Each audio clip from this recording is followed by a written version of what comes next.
everyone, and welcome back to Adam RPG, where hopefully we're actually going to get back to the City of the Dead. And by that I mean finish the City of the Dead, because I don't ever want to go back there. Fuck that place, and fuck the absolutely exorbitant fee that it takes to actually get to the place. 5,000! Like, Jesus fucking Christ. And another 1,500 to get back. A total of 6,500 for a round trip. Like, what the fuck? I don't even know what to say about that. That's just awful. We've got 4,000. Just, trying to think of having to grind all of that up again. It's not going to be a fun trip, no matter how you do it. I mean, it's not like we're running out of side quests. I mean, good lord, we're not running out of side quests. But, we might be.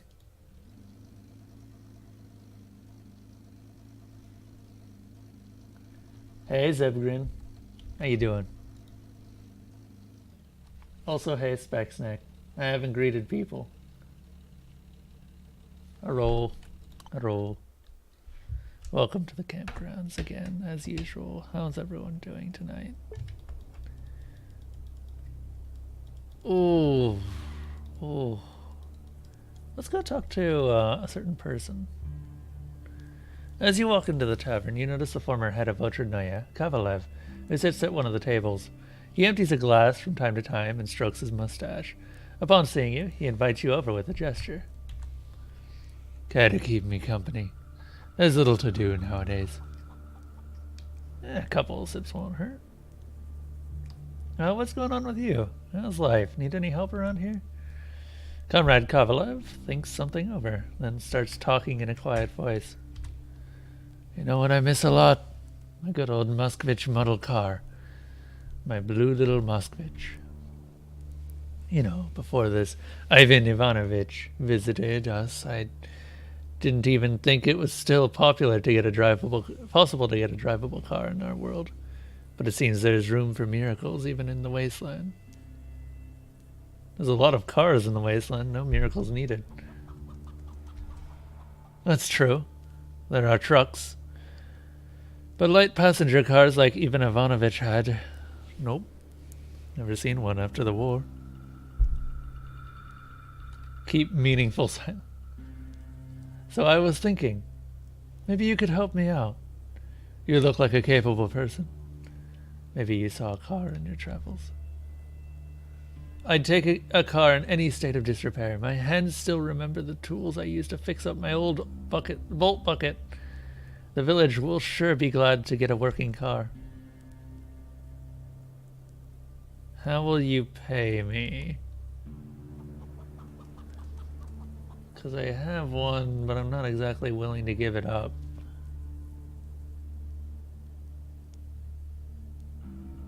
Let's read some stories. You sound a bit down? Just something that happened briefly before we started. Nothing too big to worry about. Also ended up fixing the tooth problem that I was having, because it turns out that when you're eating things like, I don't know, bagels, the traitorous food, they can try to stab you in the gum. I would never have thought. So the shard that I initially thought was like a molar trunk ended up just being a large shard of bagel.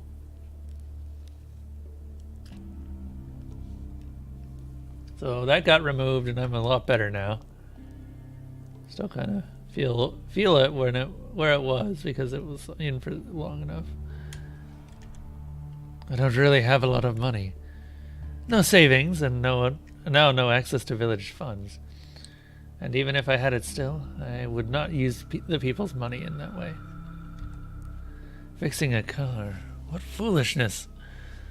For most, a car is nothing but a pretty picture in an old magazine, or a rusty husk on the side of the road. Kovalev's eyes grow brighter. He hits himself on the knee, happy with his new idea. I've got it! You're a good man, everyone knows that. If you help me, I'll fix the car, and you will get to use it. If I get to fixing one, that is. Cars are pretty rare nowadays.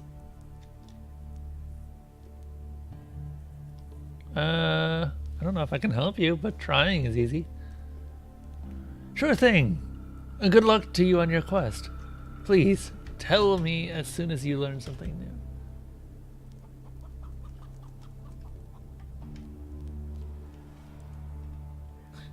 Thought I would never hear the word shard referring to a bagel. Dude, bagels are sharp when they're hardened. You could probably make a bagel knife pretty easily. Stab someone to death with a bagel. Cut skin with a bagel. Ah, Estatsu, just in time to hear about me talking about knives made of bagels. I wonder if you could cut a steel knife with a bagel. Probably not. Structural integrity is not high enough.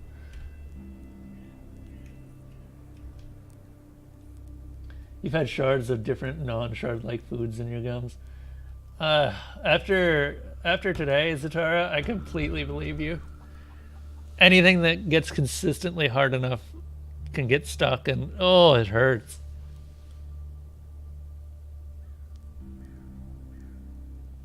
You've seen someone make a knife out of bread. What do they do, burn it? Or just make it real hard? Kovalev?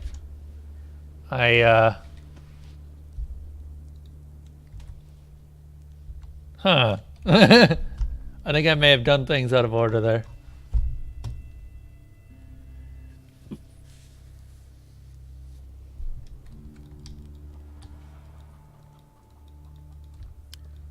There is going to come a point when I'm going to just start finishing off all of these quests as well, just to get them out of my quest log. I've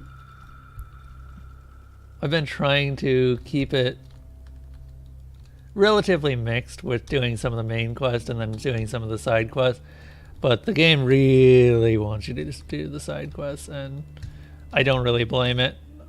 These sort of games, the Fallout series games, has always been about the side quests almost exclusively. Anyway, let's go talk to Yashin and tell him that his fate has been sealed. Sharp enough to cut vegetables, Jesus. Before you stands a thin, middle-aged man. His bony face blooms with a slightly forced smile when he notices you. Oh, it's you! Something specific on your mind? Yeah, I came to talk to you about your assignment. Remember to talk to Sablin? Yes, I'm all ears. It looks bad. The mushroom cult was on you. But what have I ever done to them? I wasn't connected to them in any way, shape, or form.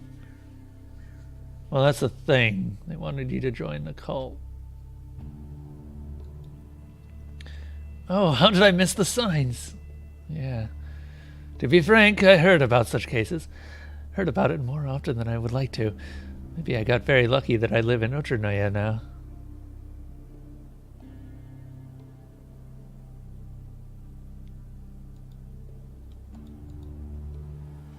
Oh, I just missed out on a reward. Oh well. I don't need one after that. That was an easy task, just finding someone and then coming back with news.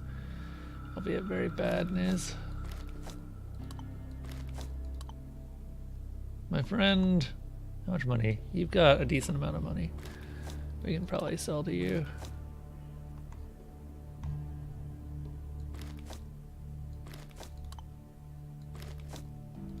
Those are exceptionally expensive.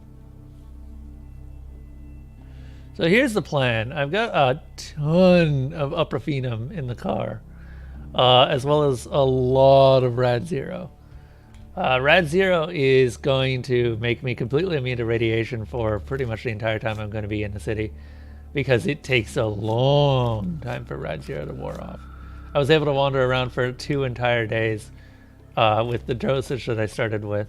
And I know that I can go higher than that, because I only used 2 doses.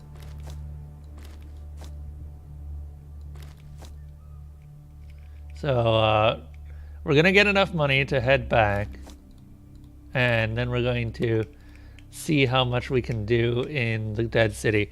I want to get all of the side quests done, as well as the main quest, because I never want to go back to that place again. That place is cancer. Literally. I can't believe I'm actually saying it, but that place is literally cancer. It's got radiation everywhere.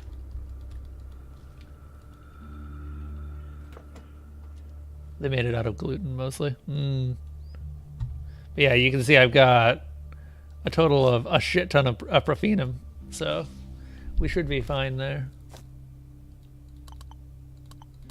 I always carry one on me at all times.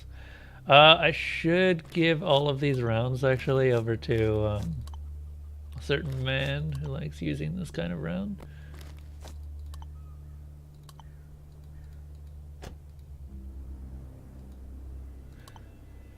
Exogen, what are you currently using? It looks like you're using your SKS, I think.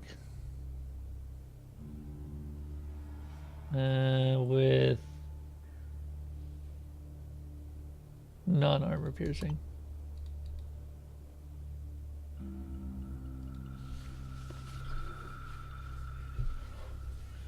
Probably good he's not using armor piercing. Wait, no, I don't want to talk to Hexogen. I want to talk to Fidel and give him all of these bullets. This should last Fidel for a very long time. And I wasn't going to use them, so he can have them. Reminder, we're out at 3 out of 4 of the pieces of the shield, and then we need some glue. Which glue's kind of going to be an annoying thing to get. I'm gonna grab this too. I don't know how much this costs. Yeah, no matter how I spin it, glue's gonna be an annoying thing to get. Let's go ahead and grab some milk too off of him and store it in the car.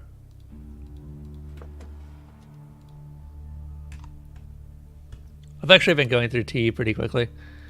Let's see, how much does that artifact cost? Oh, by the way, I didn't actually tell you guys about this. So this is what happens if you did get the rope across the gap in Roaring Forest.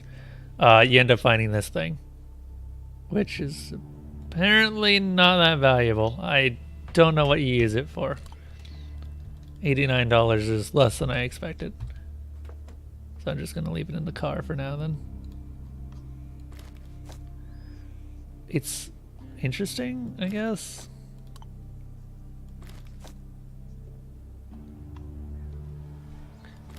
This cast iron shield is going to be mine at some point. Then we've got a lot of ammo, a lot of food. Enough aprofenum to kill a horse. And enough rad zero to stop a horse from dying of radiation. Okay. So, in other words, we need to go looting. Start the engine, set out on a journey. Let's go murder some folks. Actually, how much money do we have? Or how much weight? Okay, I've got a decent amount of weight right now. That's pretty good. A place literally filled with cancer. How is that good? That is awful. That is awful. So Comrade Kovalev asked me to search for a more or less serviceable car in the ways. What about this one?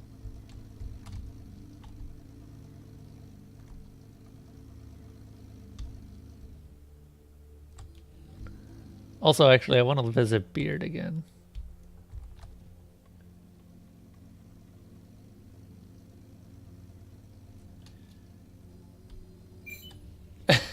No need raises, Ma. We got bagels.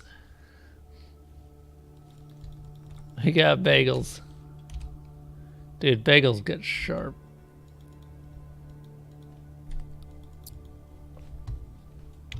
You guys don't seem to have anything.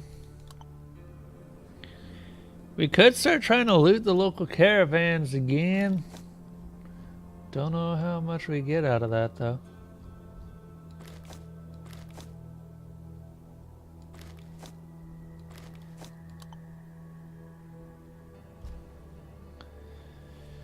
Oh, Oh, armor-piercing rounds, eh? No kidding.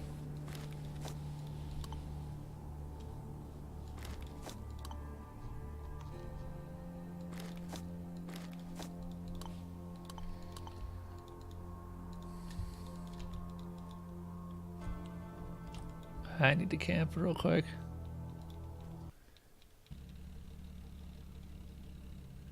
Can't tell if it's good or not. It's yours. I feel like there isn't really such a thing as a good sense of humor. There's always just a sense of humor. No one can deny it. Let's see here.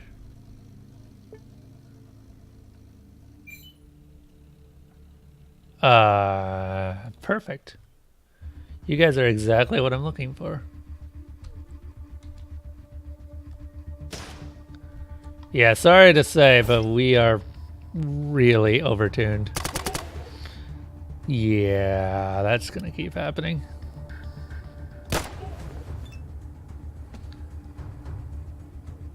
This guy's got a crossbow.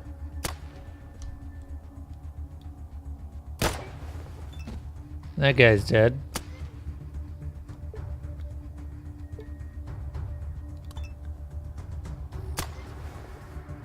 That guy's dead. All right then. Wait, did we actually take a hit? Or really any amount of damage at all during that? I don't think we did. I think we were fine during the entire experience. Yeah, because, wow, okay.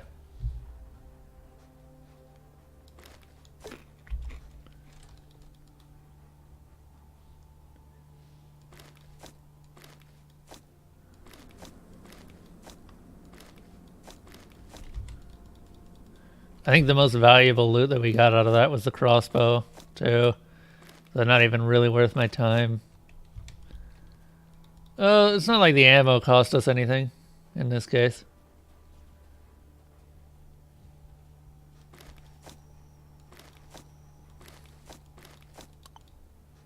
In fact, we actually got the ammo back. Wow. And we got a little bit of heals, so I'm fine with this. Cool. Alright, time to head to Paragon, rest a bit so that we get the next group of the next group of caravans and hope that they have something useful for us.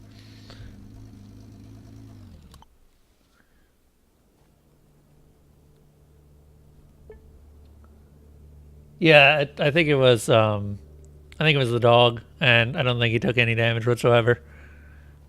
So, I'd say that was a very successful hunt.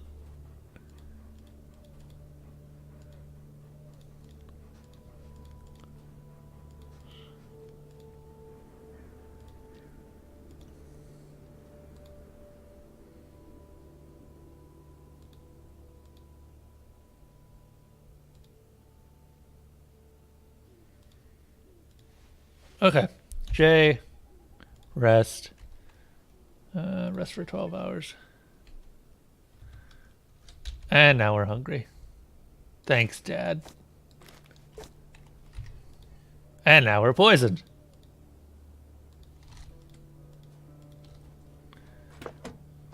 Okay, what do we actually have for food?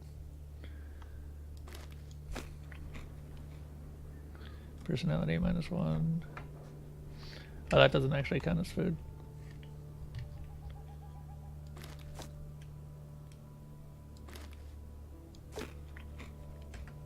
Fills you with determination. Seems legit. Alright. Let's go sell some stuff. Looks like all of the caravan... No. Only one this time. I was about to say, it looks like all of the caravans are here, but they aren't. I suppose I could just wait here and watch the caravans rotate in and out and just eat human beef from the, what do you call it, the barbecue place. You know, the place that we know is evil. But fucked up the quest to actually, you know, expose as evil. Oh my god, this is the worst Wow. You literally can't even buy one of my guns. Here, you can buy some crossbow bolts.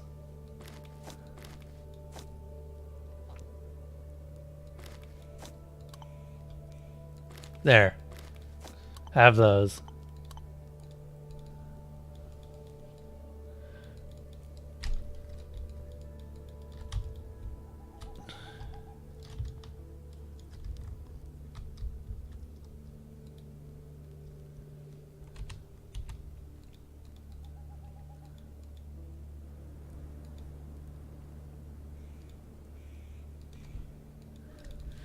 I need to check out the other bunkers. I'm looking forward to actually checking out the other bunkers because Bunker 317 so far has been a highlight of the game. Which isn't really saying much because this game overall has been really good. The side quests have been fantastic and a lot of the rest of it's pretty good too. Get rid of that poison.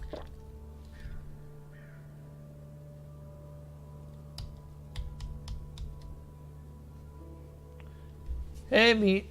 Don't forget we are actually in... What do you call it? Don't forget that we are actually in really easy, so... Yeah, there's... Oh wow, these are expensive as fuck.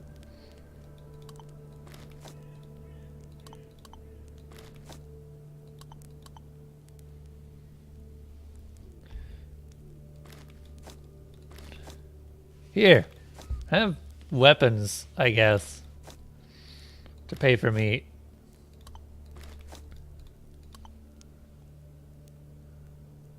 Sure.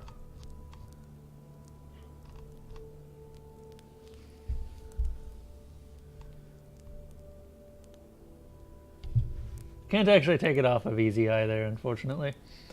Tomba! Tomba! Can we sacrifice Tombater? Give him a taste of his own medicine?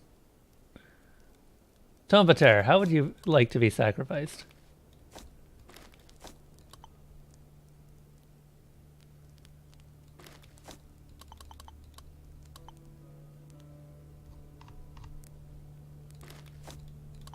I'm sure he'd be fine with it.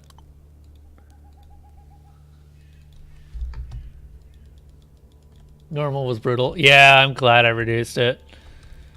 This is more the difficulty level that I enjoyed Fallout 1 and 2 on. Like, I don't know. People... There's not enough quality of life stuff to justify having a higher difficulty level in this. And that's generally where higher difficulty levels either succeed or fail. I've said this in the past, but it bears repeating that difficulties tend to, or higher difficulties tend to show the best and worst parts of a game in equal measure.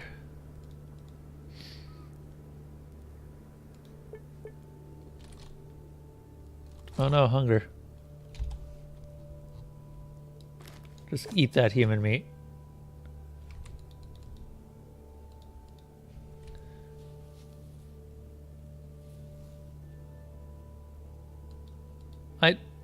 Yeah, I'm trying. Oh, this guy.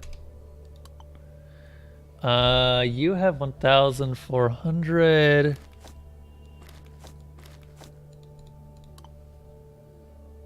Oh, 1,400 is roughly all of the steel armor. So, yeah, it's almost perfect. Done. Done deal. Also, we can run again. That's good. What are we up to now? 6,800. So we can now go to the Dead City again. And we have enough to get back. It's going to be a little bit rough, but we'll be fine.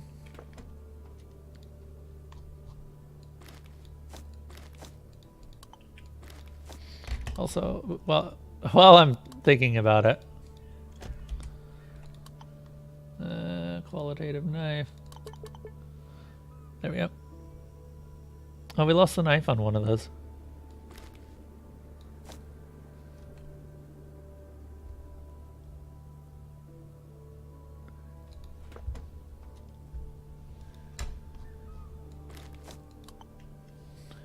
still worth actually improving those. I'm gonna have so many of these by the time that I actually get whatever you use those for. I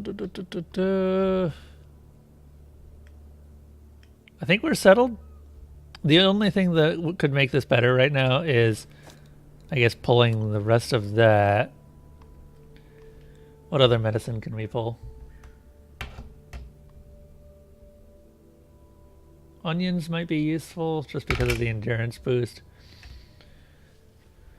Toolbox. And I think that's it. Yeah. Actually pull this. This.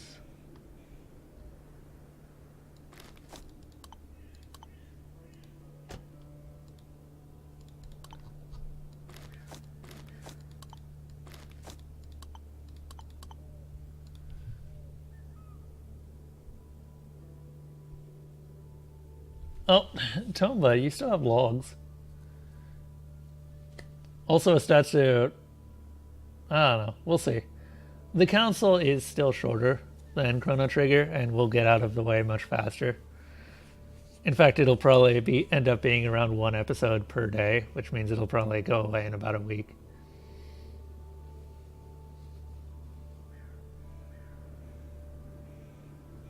Lack of tactical options is the worst in this game. Yeah, that's what I'm talking about, Meat Ninja.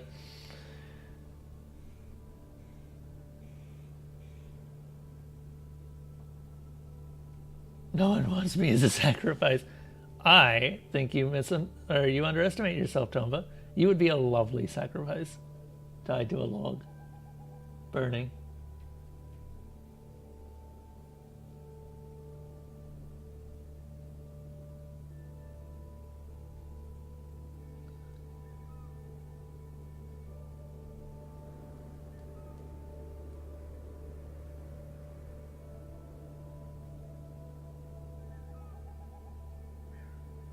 And it doesn't matter, spec.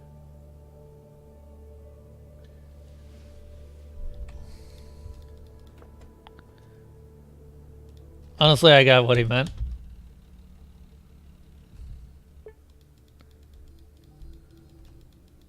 Alright, let's go back to the Dead City. Got a goddamn pain. I still think the Dead City is way too harsh, considering what you actually get out of it. Like, most of the loot is incredibly subpar. The actual experience of fighting enemies is just... So you either fight a different type of bandits, or you fight zombies. And zombies are so weak that they are just not even a threat at that point. Like, so far I've not been impressed by the Dead City. And the massive radiation storms that constantly hit you will just leave you in a state where you can't use armor, because if you're using any armor, you're kind of shit out of luck, because you just don't have the ability to carry it anymore. And sorry, but I'm not dropping my armor to get out of the stupid city. Not when it took this long to get it. Alright, let's go.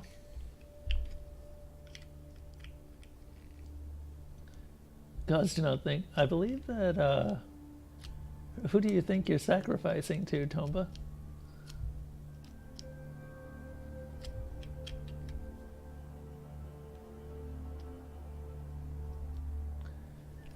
The armor there can't be beat?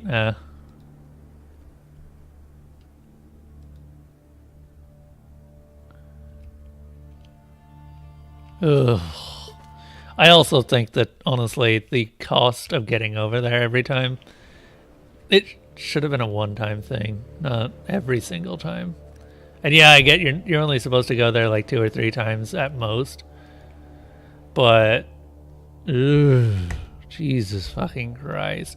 Also, he said cost of food and fuel. I see no food.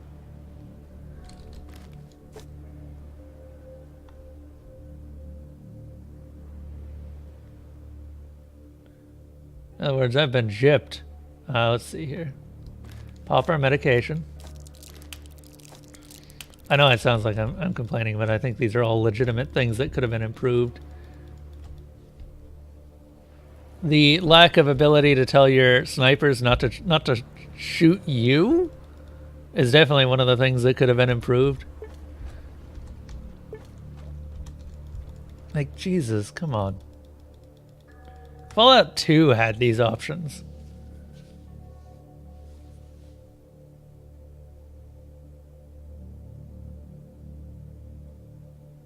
No, you're completely right, Meat Ninja. And it's not like the pills are expensive. It's just that if you run out, then you're screwed for the entire rest of your run because you can't walk or go anywhere. You can literally brick your run in this place. Especially if you ended up saving in a bad situation. Okay, let's see here.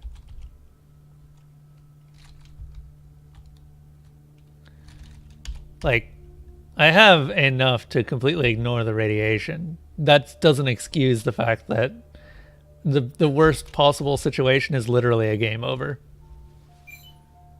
Oh, it's Hybrid. How you doing, Hybrid? Don't see you in the stream very often. How are you? How goes? Did you have a nap? I know you were really tired earlier. I will never excuse a game for having a situation that puts a player into a permanent fail state. Unless it's a roguelite. And this most definitely is not a roguelite.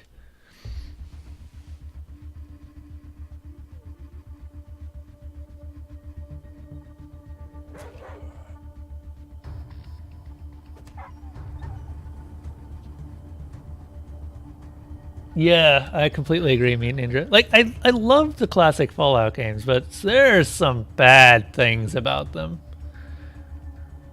The combat is not amazing, unfortunately.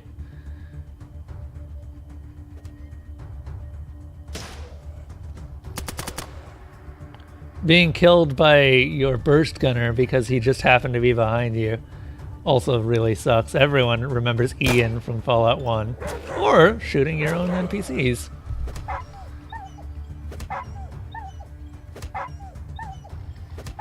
Like...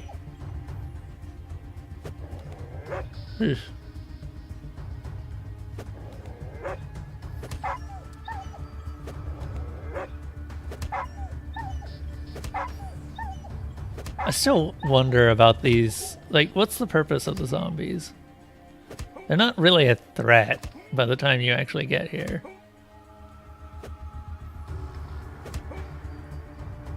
Because of the massive money gate, you're always going to have such a ridiculously high level of armor.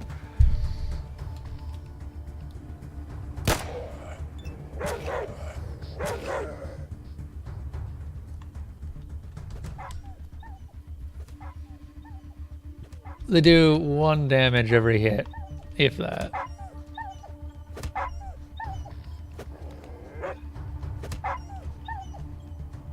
Yeah. Like, it's not even that I really hate the place, because I've at least got the ambience of the place down. The radiation makes sense for where it's going. The story-wise, the zombies here, or the shadows here also make a lot of sense. Why do you have to... Whatever. I don't know why he moved there.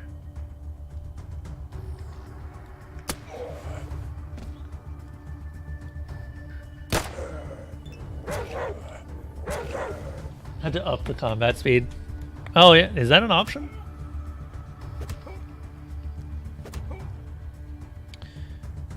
Like, I will 100% say this is a actual true sequel to the classic Fallouts. Because you can't really get closer to a classic Fallout than this game without it actually being a straight up classic Fallout. And I played Fallout Nevada. And Fallout Nevada is built from the classic Fallout engine. And I still consider this a better sequel.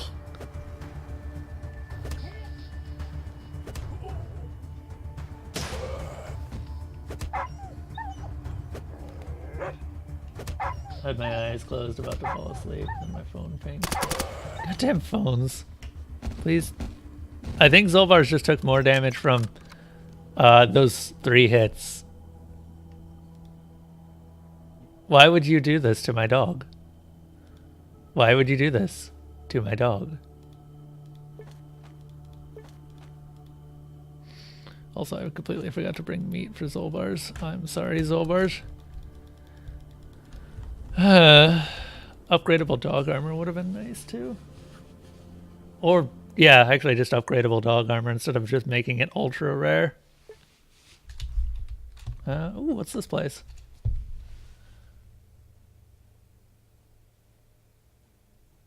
Yeah, okay, if there is actually an option for that, then I am turning it up.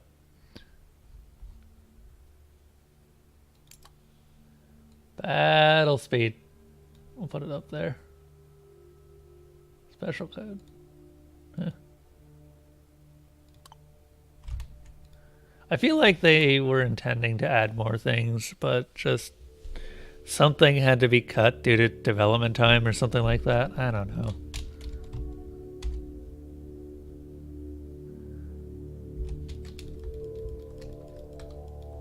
Hi guys, I don't think I've met you. A masked man meets you with a careful nod, making it clear for you he is not really interested in further chats. Alright then. A mighty woman of around 40, wearing an army uniform and a typical stalker jacket, nods at you. Welcome to hell, buddy. Want to trade? Sure. Fine, I can handle a little discount for a newbie. You look like you spent most of your life around Krasnoznameni. Around here, life is much harder. Sure. If you want to say that. I actually can't sell anything to her.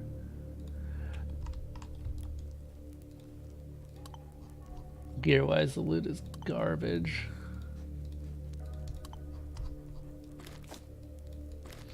But if there is a armor that we can get here, then that'd be nice.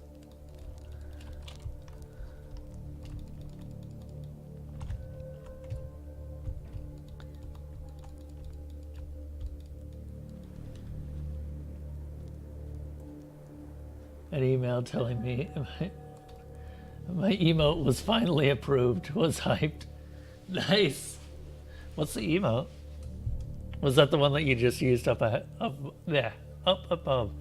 What is wrong with me, words, and my brain?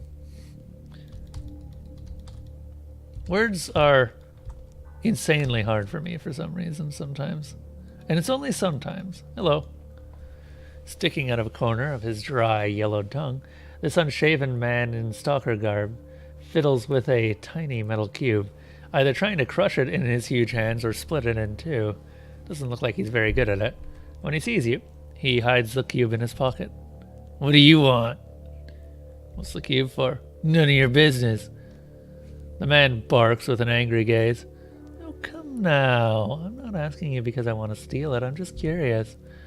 The man gives you a once-over, deciding whether you look like a criminal or not, and finally laughs his suspicions off. Fine. You look too upstanding to be a criminal. Catch. The man throws you a shiny metal cube. It's around 10 centimeters tall. Did you get the revenge quest in the dead city? I think I did, yeah. The one where someone was paying me to kill off one dude right at the beginning.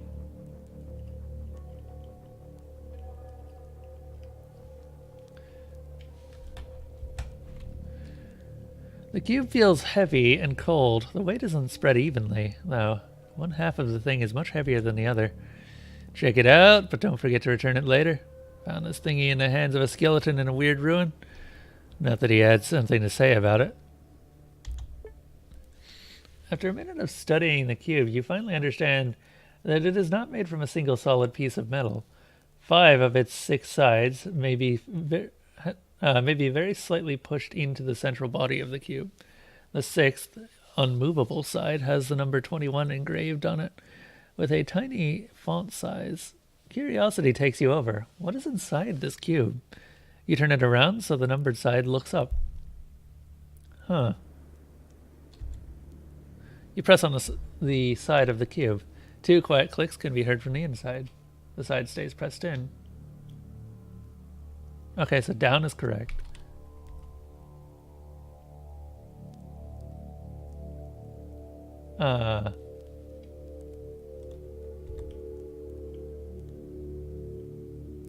Seven. 5. 5. Oh! Okay, it's adding up to 21. You closely examine the cube. Nothing seems different. At least I think it's adding up to 21.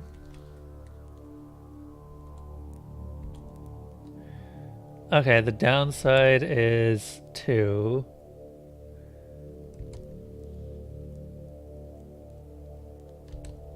Let's see. Right side is 5. Left side is 5. Closest to you is 7. So 17 right now. Furthest side? 9. That's too much. Okay.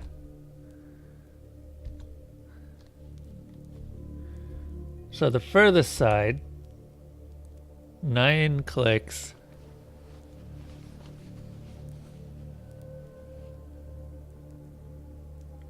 Left and then closest. 7 clicks can be heard from the cube.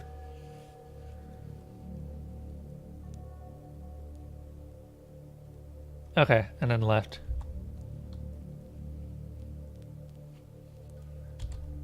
You calmly inspect the cube, and you notice that the side of the cube with the number 21 engraved on top stands out a little. You dig your nails into the tiny space between the side and the rest of the cube and open the side like a door. Underneath the marked side is a tiny keyhole. Mother of God, would you look at that? There was a keyhole inside this thing all along. What do you know? Tell me you have the key.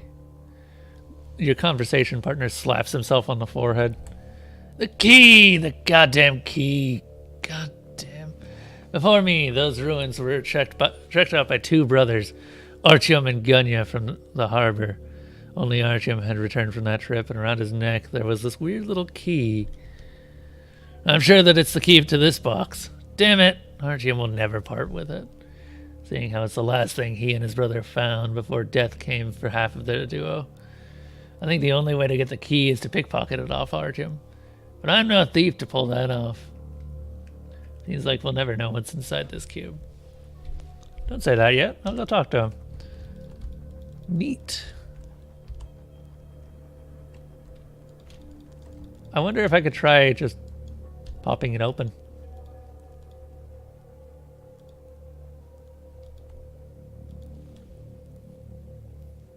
There can never be too much sacrifice. Oh man, no, I actually need some food.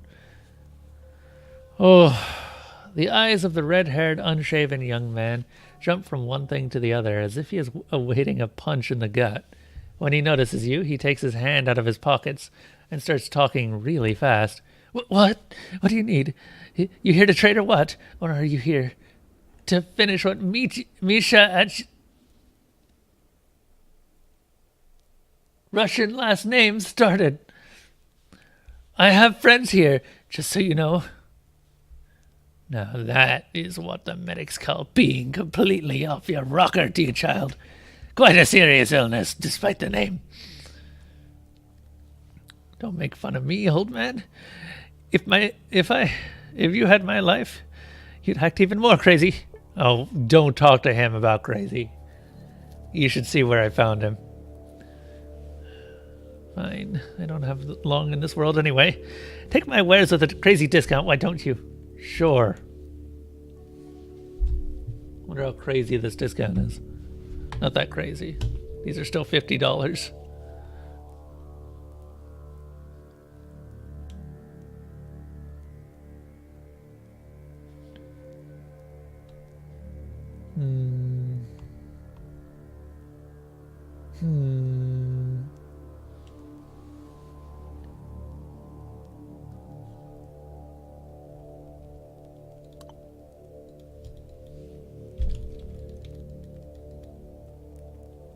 The rabbits were elite. No. Just, no. Wow, there really isn't much around here.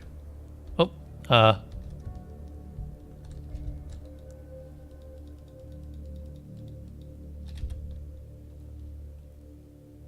what a weird way of saying hello.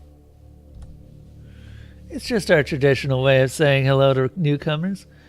Got that from Corsair the Stalker. Some others around here might tell you a different origin of the phrase, but what do they know?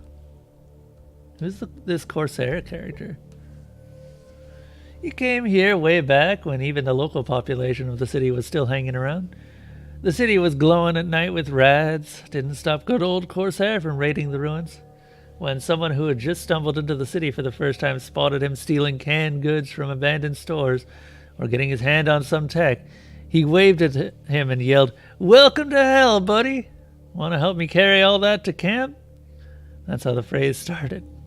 And then Corsair left. Or not, if you believe crazy legends. I'm a huge fan of legends. Care to share? You like listening to bullshit? Okay, basically a few local idiots say they still sometimes hear Corsair's voice in the old ruins every time there's danger nearby.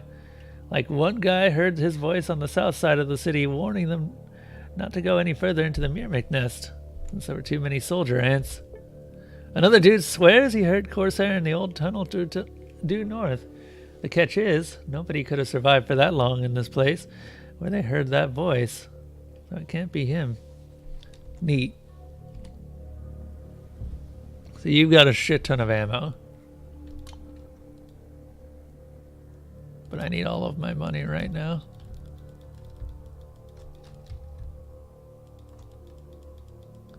If I don't keep my money, I'm not going to have enough to go back. And I don't know about you guys, but I would not like to be stuck here.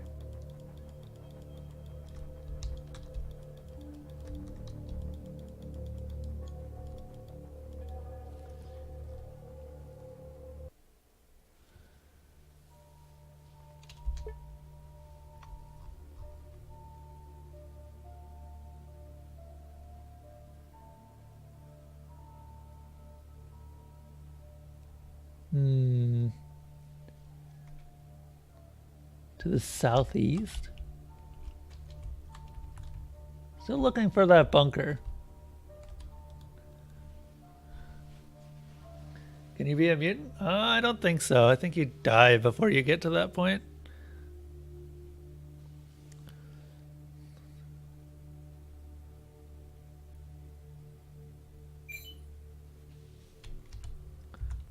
God damn it.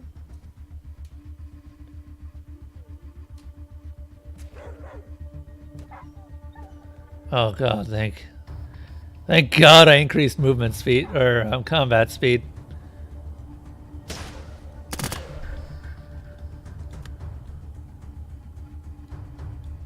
Oh god damn it.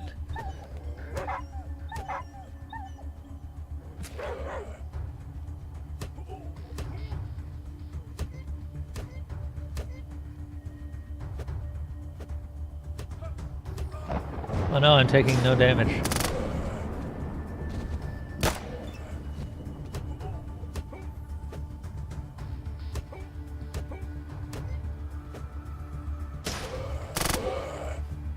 Neat.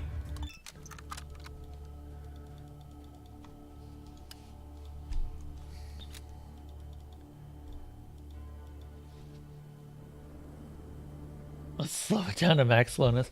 What you were seeing was as slow as it can get. It was already just set to minimum.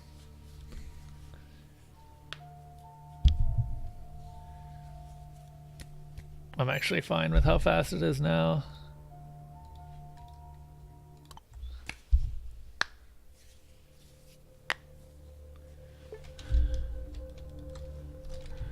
Let's go ahead and eat too.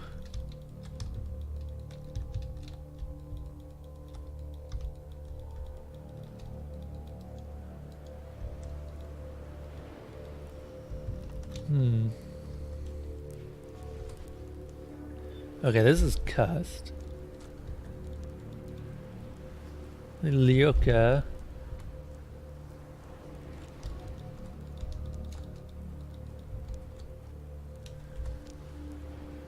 Spooked Artyom. What do you want? Didn't you hear people say that Artyom and Bro Company is closed? I'm Artyom, so... Ooh. I don't know. Oh, that sneeze came out of nowhere. I'm Artyom, so I know it to be true. I'm no longer in the mood to stride the ruins. Sorry. Why are you so sad? It's just a game. Whoops. What did I just skip through? I skipped through like 3. How do you like this place? I call this place home, you know. But after all that happened, I wish I moved to Fogaluka or Trudograd long ago. As soon as I get the money, I'm out of here. We'll never see Trudograd, will we? We keep hearing about the damn place. Heard any good rumors? People always talk about that man-eating giant from the wastes. I thought they'd joke around. But then that bastard ate my uncle Zorka's Sokol. Well, I didn't see it happen, but Zorka told me it was awful. First his body was crushed into a paste by huge teeth the size of boulders. Then he was swallowed, along with tens of gallons of vile, fetid spit, and finally landed in this acid-filled stomach of the monster. Now he can't even enter his own home, because the doorway looks too much like a giant's mouth. I don't believe your uncle. He sounds like he's a crackpot. How can your uncle tell about this experience if he was eaten by El Gordo, that giant? In a letter. He told it to me in a letter. I highly doubt this is a true story. Huh. I heard you have a special key of sorts. The man eyes you suspiciously and clutches a tiny golden trinket in his hand. Turns out to be a tiny key for a very strange lock. Yes, I have it, and I always will. Nobody is getting their hands on it. Maybe you could sell it to me? Not a chance. The thing is priceless for me. It reminds me of my brother.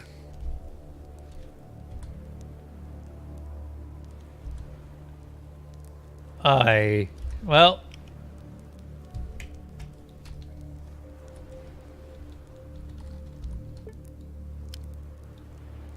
What's my pickpocket skill? I don't think it's very high. Yeah, no, 34.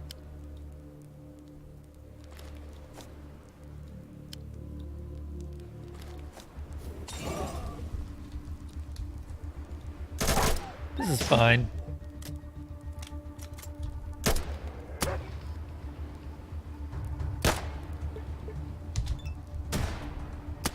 Oh, god damn it, the captain is also... Why? Okay, this isn't fine. Because if the captain dies... Wait, you can use his boat to get back. You can use his boat to get back. You can use his boat to get back. You can use his boat to get back.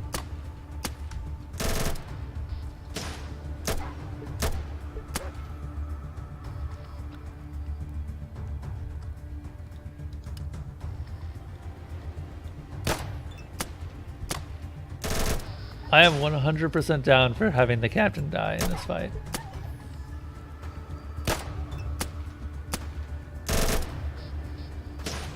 Goddamn asshole fisherman.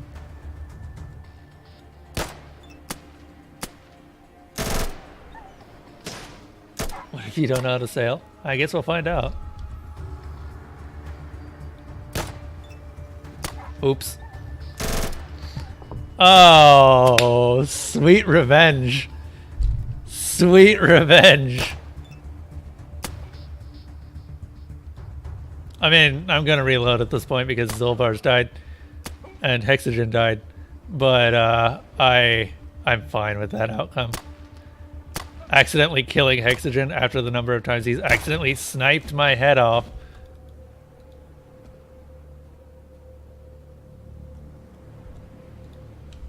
You stand in front of a small boat. You need about 30 liters of... Oh my god, really? Are you actually kidding me? 30 liters! Where the fuck am I gonna find 30 liters? I have not seen that much gas in the game. I'm not actually kidding about that. I have never seen that much gas in the entire game.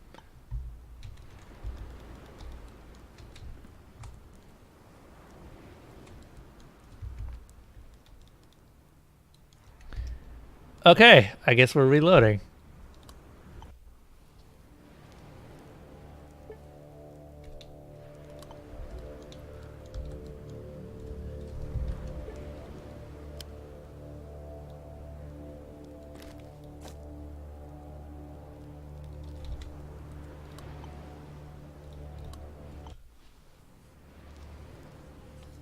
There's some gas in the mountain bunker. I don't know where the mountain bunker is.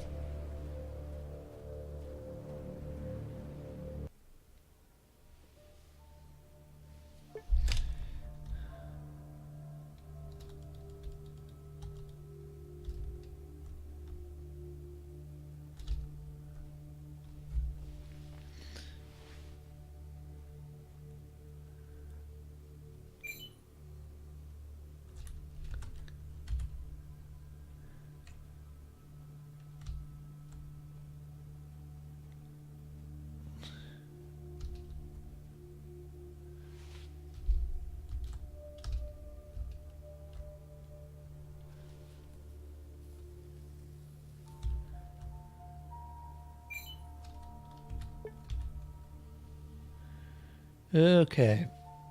Okay. Seriously, 30 liters. My car holds 50, by the way, and I have to buy most of that from the caravan to get it that high. Gas is one of those things that just doesn't spawn at all. And you can't craft it despite how much you'd think that you'd be able to get it from stuff like lantern batteries. Well, I guess lantern batteries is like battery fluid and stuff like that.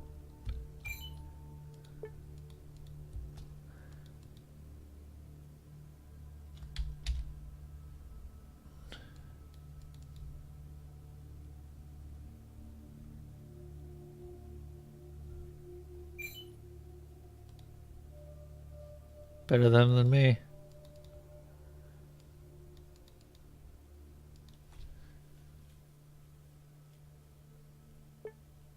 Mountain Pass bunker is all it said. You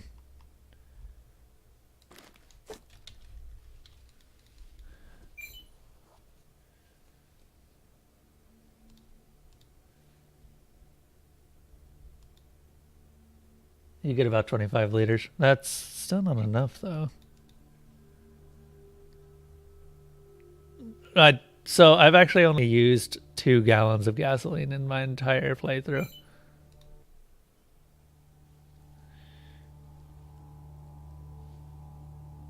Just to give some context here. The rest I've always bought from caravans.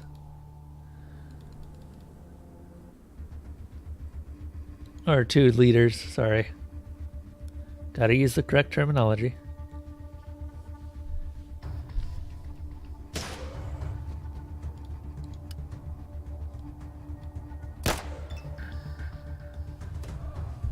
Oh no.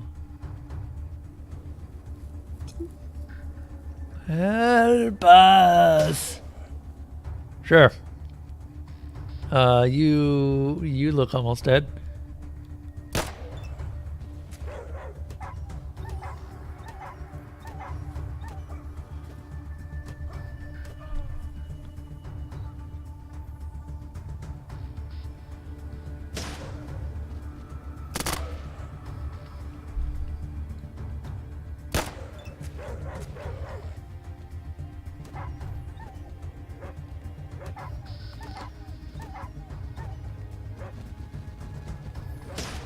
Up.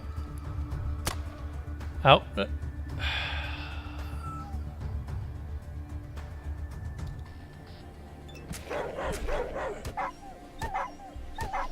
Not kidding. lack of tactical options just hurts this game so much combat-wise. Like, Fallout's combat wasn't exactly amazing to begin with, but having to contend with your NPCs possibly killing you on top of your enemies possibly killing you, and then you sometimes outright murdering your NPCs. It's not a good feeling.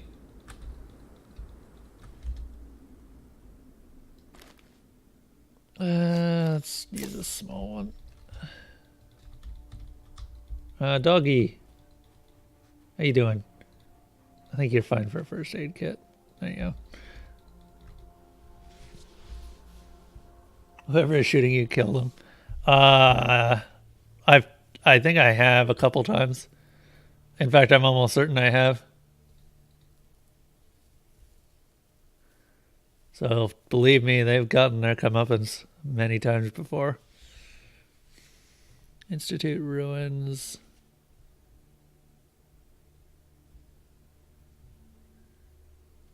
This place is way too big. Oh, we're radiated.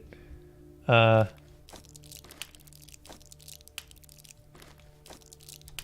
we go.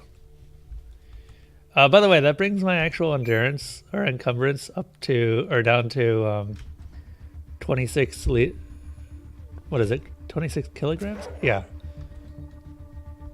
Because it's using the metric system. But yeah, that brings my actual endurance carry weight down to 26 kilograms, which, for context, my armor weighs more than that. The actual armor that I am not leaving behind weighs more than that.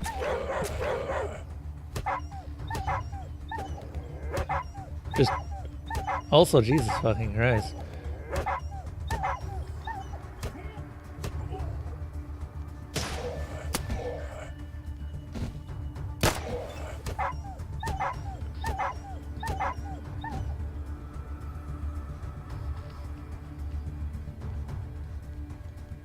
Doge, where'd you go?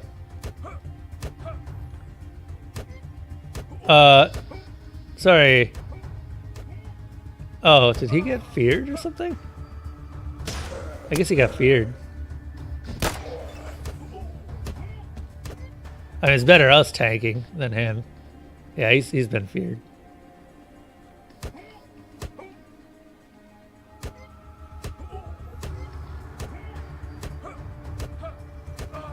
So rare that you actually see something like a fear attack.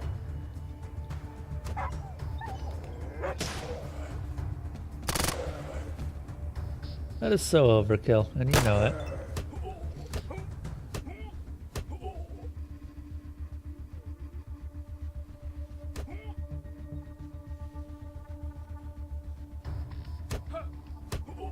Once again, probably better they go for us, because we take practically no damage from them. He's almost got enough damage threshold to take no damage from them, but not quite.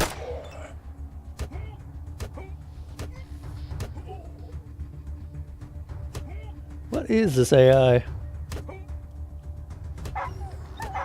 It's not hard to program fear AI, just try to make it go away from enemies, so.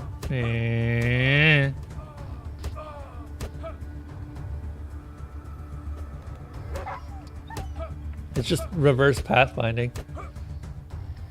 Well, sorry, reverse shortest path.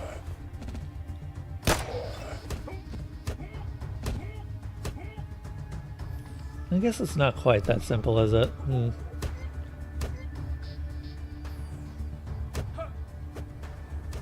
Leave my dog alone.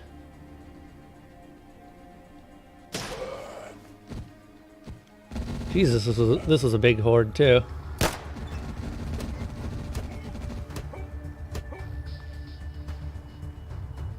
There's only one cure for fear. Also, Tombar, are you looking at a guide right now? Is that where you're getting this information?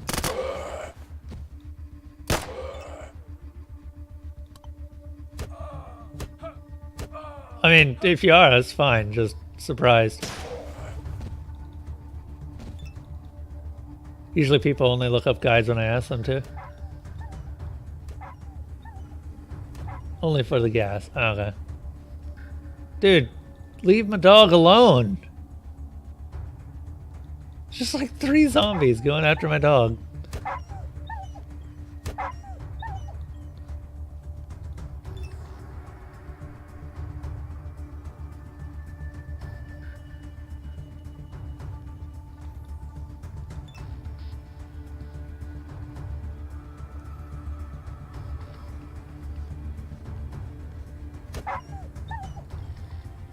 My god. I'm actually never going to catch up to them.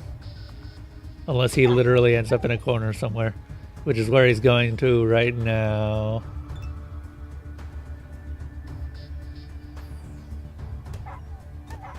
Cure for fears, beer. If you were playing Prey, then yes, that is actually true. Because the way that you cure the fear status effect is that you use beer. Could you just maybe stop that? God, this is not a fun mechanic.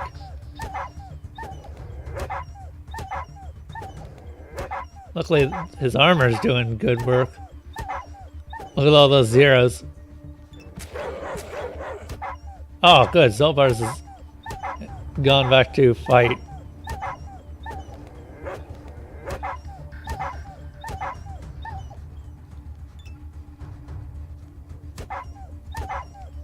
Sort of.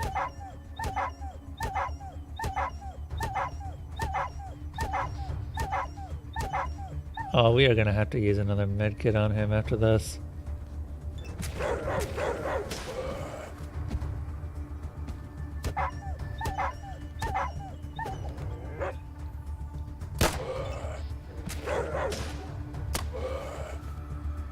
God, that was annoying.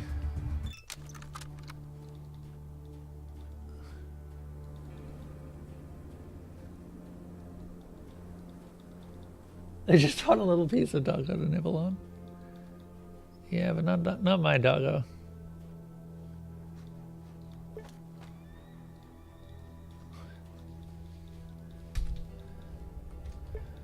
Yeah, that was genuinely just kind of an ass.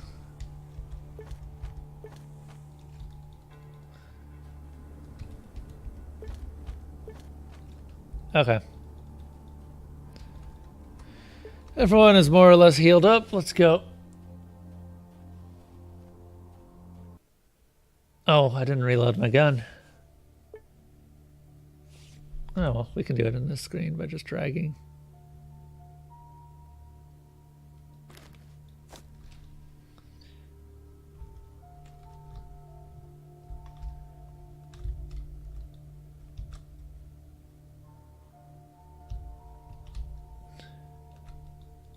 Follow the mountain.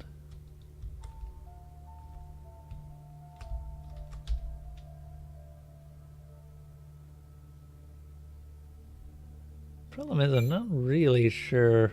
Oh, god damn it. Also, you could really see how much longer it took because my dog ran away.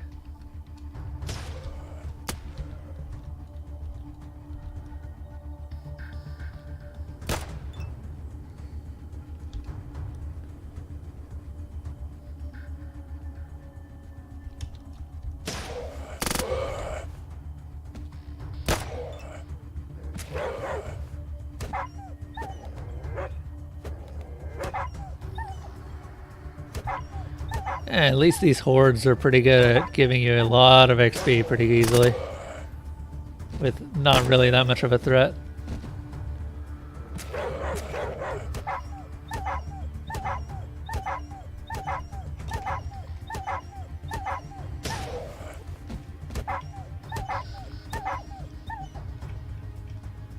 I mean, part of the reason that these sort of combat groups don't work in Fallout style gameplay is just because of damage threshold is a thing, and you actually have flat damage reduction. Because that's what damage threshold does, is it just reduces.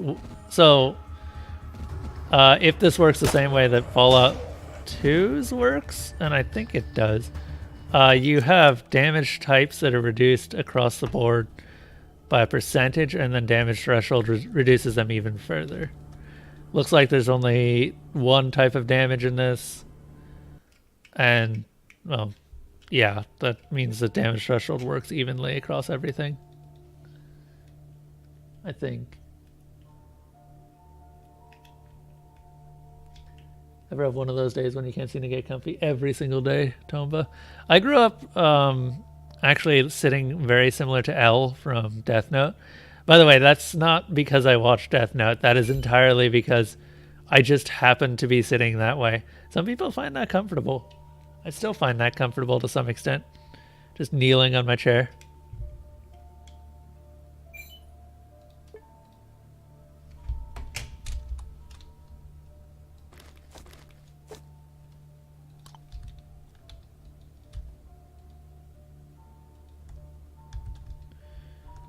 One of these days I'll figure out. I wouldn't mind fighting El Gordo. Might be something interesting. Jesus, you must have balls of steel.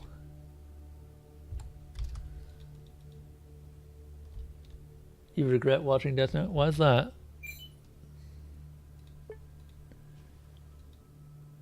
The anime ending was garbage. Yeah, I kind of feel that. The true ending of Death Note for me was just the end of when L died. After that, it kind of just went downhill. Mello just couldn't replace him. Also, what sort of name is Mello? Okay, is this actually all we're seeing here? So we've got the gigantic crater.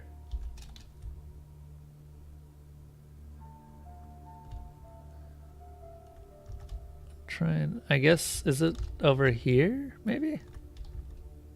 Because this is all sort of unexplored.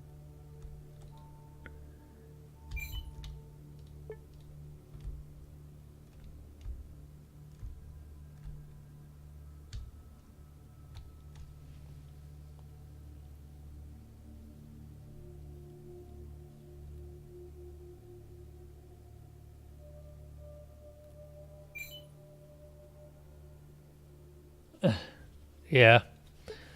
I mean, the other thing about Milla was just no one liked him as an actual antagonist.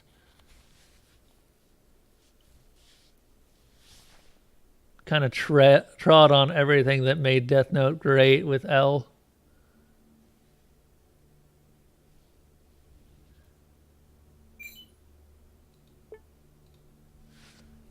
I still think that it was worth watching for me, especially since I'm not really a manga person.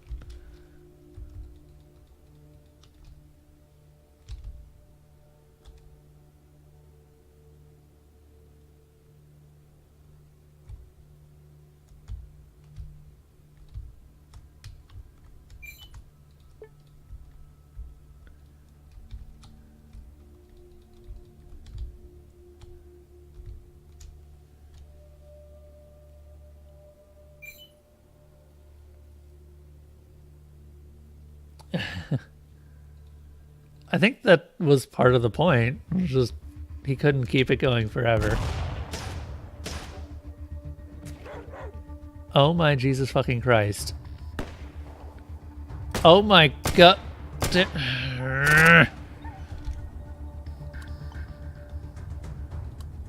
And like that, we reload the autosave. Actually, I reloaded the quick save, so not what I wanted to reload.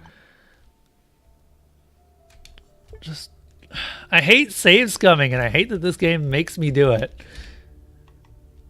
I really, really do.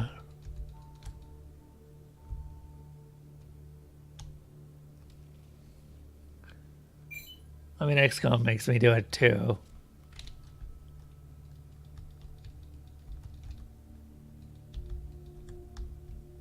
Well, I'm sorry. I hate that this game makes me feel like I have to do it to keep everyone alive.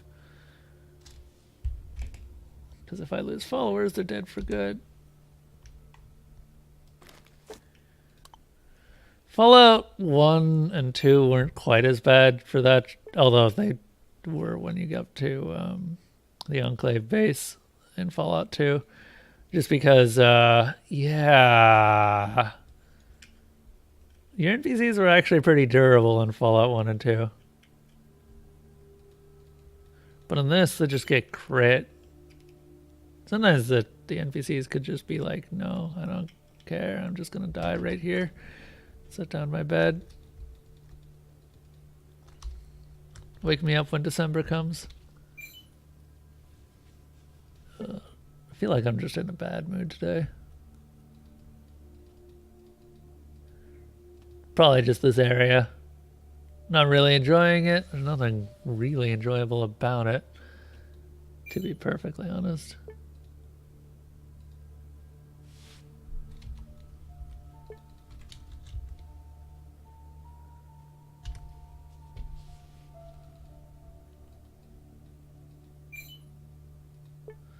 Just the threat of constant radiation.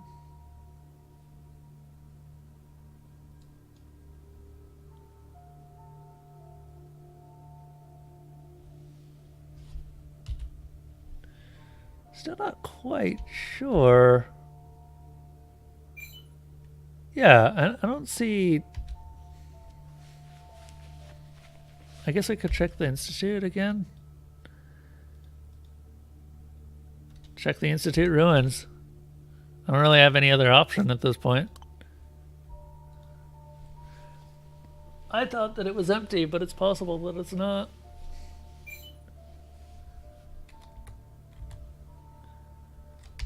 Because I'm not seeing anywhere else that the bunker could be.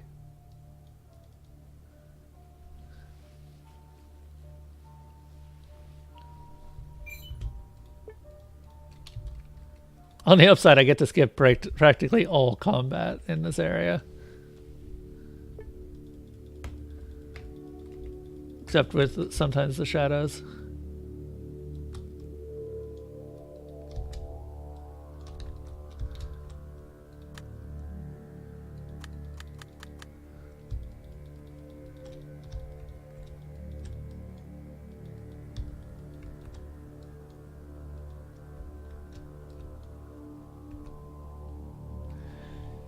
You peek carefully into the shaft. The dead city's dismal atmosphere doesn't invite curiosity, but the dark shaft clearly leads somewhere.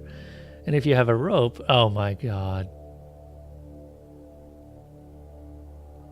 Oh my god! Living here does require making an effort.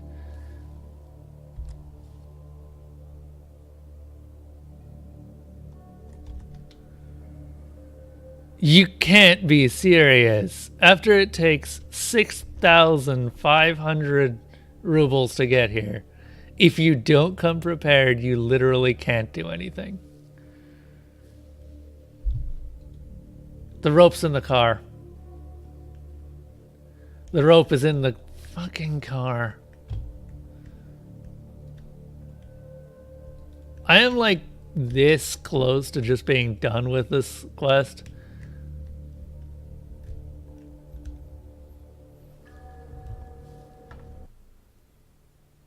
And that's really bad because this is the main quest.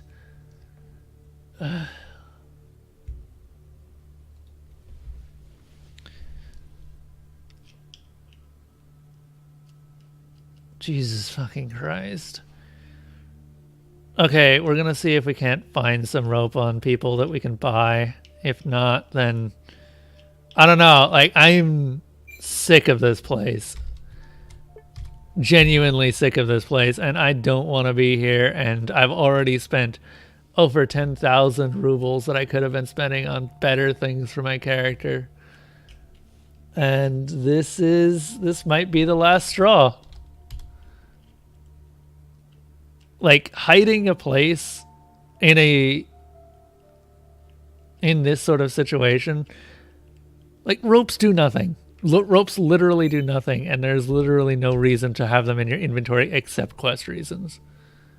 If they did anything else, then maybe I could forgive that.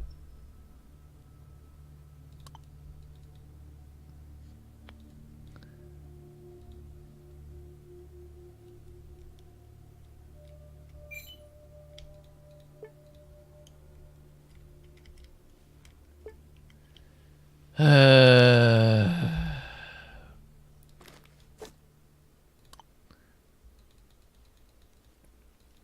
see. We'll see how far the tolerance extends. But I am right on the edge of just not giving a damn.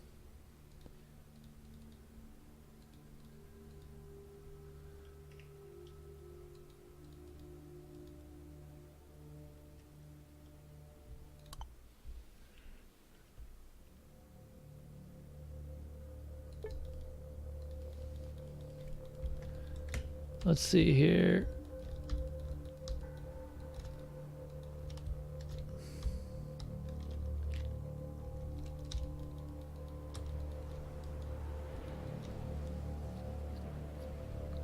There are a lot of merchants in the area, so there's a possibility there will be rope. There is rope. Okay. It's 60 rubles. That we can do. It looks like we're not going to stop or anything like that. Just, I'm still sick of this.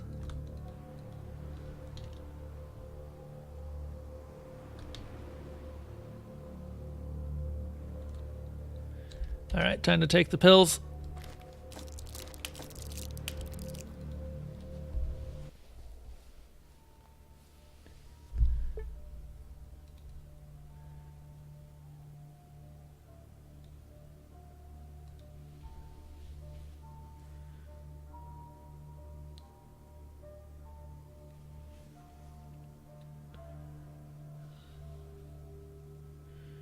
And we gotta go all the way back there too.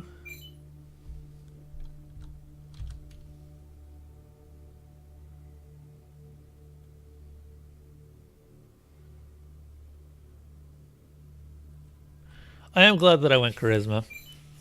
And just because of that can mostly ignore random encounters. Makes the game a lot smoother.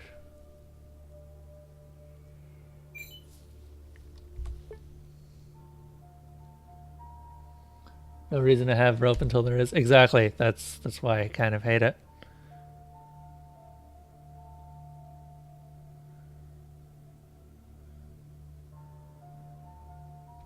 It's just a useless item filling up an inventory space. Well, not an inventory space. Actually, it is kind of... So if you actually look at how heavy rope is, it's not a light item either. By the comparison to a lot of the rest of the items that you can pick up, rope is actually one of the heavier items in the game. Just underneath actual armor and comparable to guns. So it's not something that you can just carry in your inventory all the time regardless.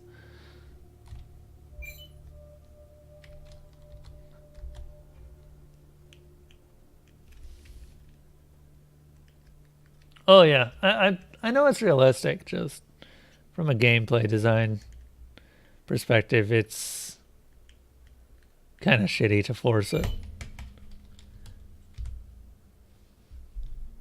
And yes, I know, once again, Fallout 1 and 2 both used rope extensively. And it wasn't just as annoying back then.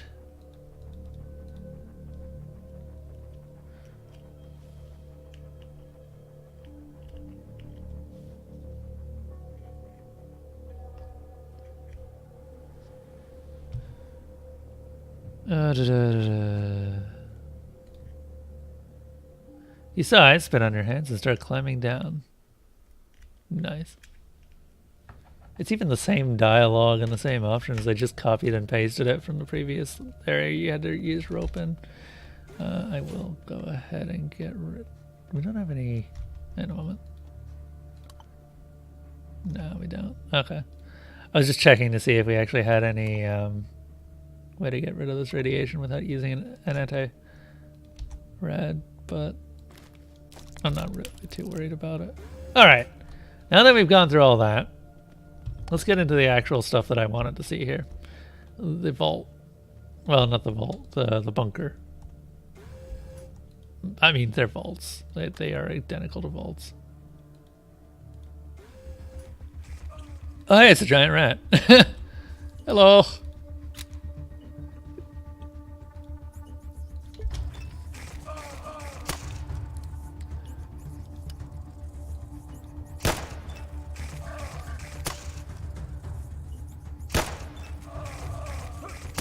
Oh no, I've been poisoned.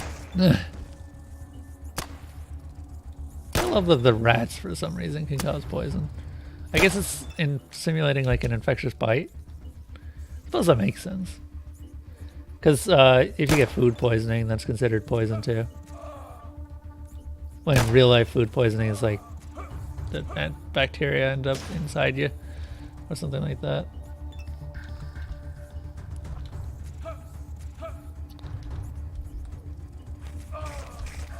Hexagon, do you want to get in here?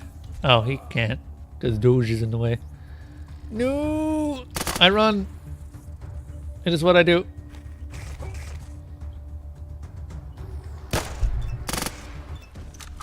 Damn! Some good damage.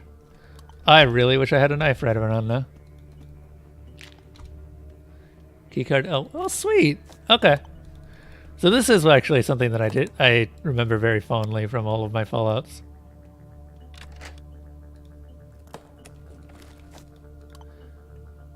Photo of a couple.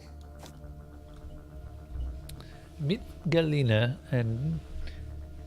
How do you say that? Di Carpeton? 1979. Oh, they're cute. Probably useful. Note from Ivan. Stanislav Petrovich, please do not ever do something like that to me again. Vila didn't shut up for a second during my shift.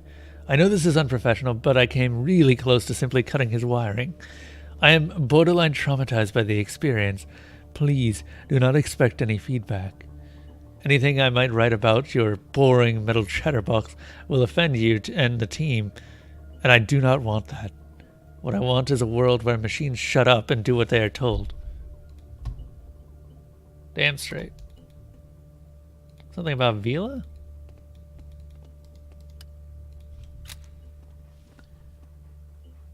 Oh yeah, bunkers, military bases, things like this. I really enjoy this sort of stuff in the Fallout series because they tend to inevitably turn these things into puzzles, which, hey, if you're going to do anything with a military base, turning it into a puzzle is probably the best thing you can do. Just trying to figure out how to unlock more and more of the area.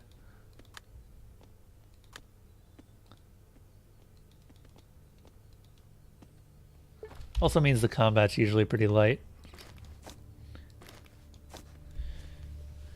Vanya, I had an amazing idea. We will never feel bored during your night shift ever again.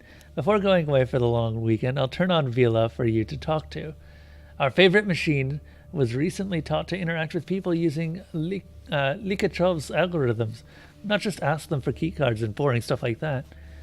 You won't be lonely anymore, and your feedback will help us to improve communication abilities of our AI.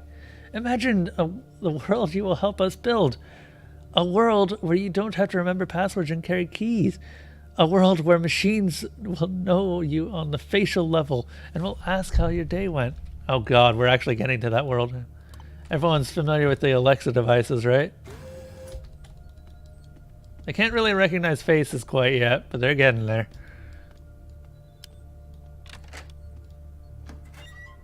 Oh. Oh, sure. I'm fine with this.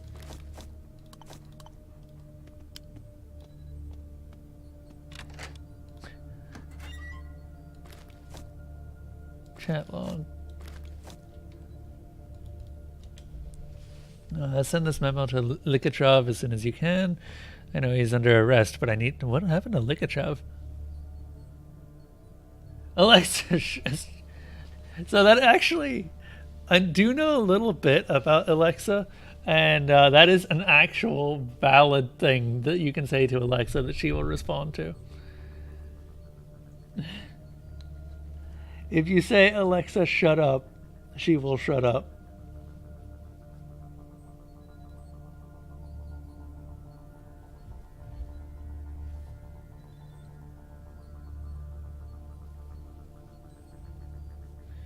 Positronic emission-based AI with widened machine logic. Turganov. Oh. Vladimir Ilyevich Lenin. Atomic positronic emission-based. Okay. Hello, Vila. I'm Engineer Turganov. Good day, Engineer Turganov. How may I be of help? I have finished the installation of your new vocabulary module. How do you feel about it? May I ask a question? Sure. What would you like to know, Vila? String 6042 of new vocabulary module states, a father is a man relative to his children. Does that mean that Vila can use the word father instead of Engineer Turganov in his further phrases?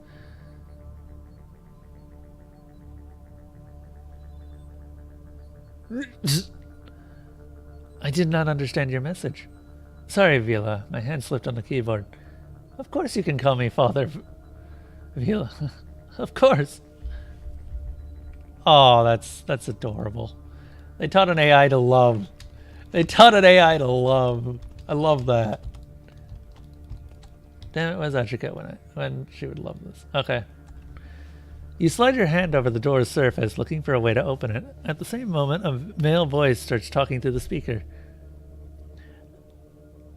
The voice has a strange intonation. It even seems that the speaker isn't really a person, but merely a voice generator, albeit a pretty high-quality one. Beep, beep. I am afraid I can't let you can't let you do that, comrade. Oh, it's HAL 9000 references. If you look at the thing on the wall.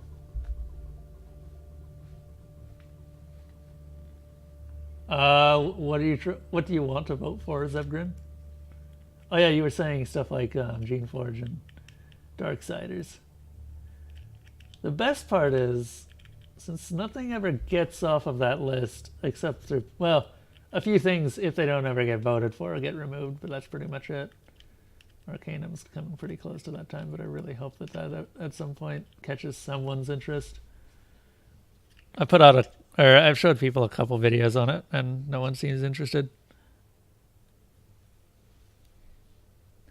Beep beep, you say. It seems I'm not dealing with a robot. You notice that a small security camera with an ominous red lens mounted inside a strange device near the door. It is focusing on your face with a quiet buzz. Boop up, comrade. I'm Vila. Vladimir Ilyevich Lenin. Yes, yes. Note, the mechanical sounds, beep, beep, boop, were introduced into Vila's speech patterns for a humorous effect, and to make the distinction between Vila's speech and human speech easier to spot. Beep! There's no real need for Vila to make these noises. Beep up.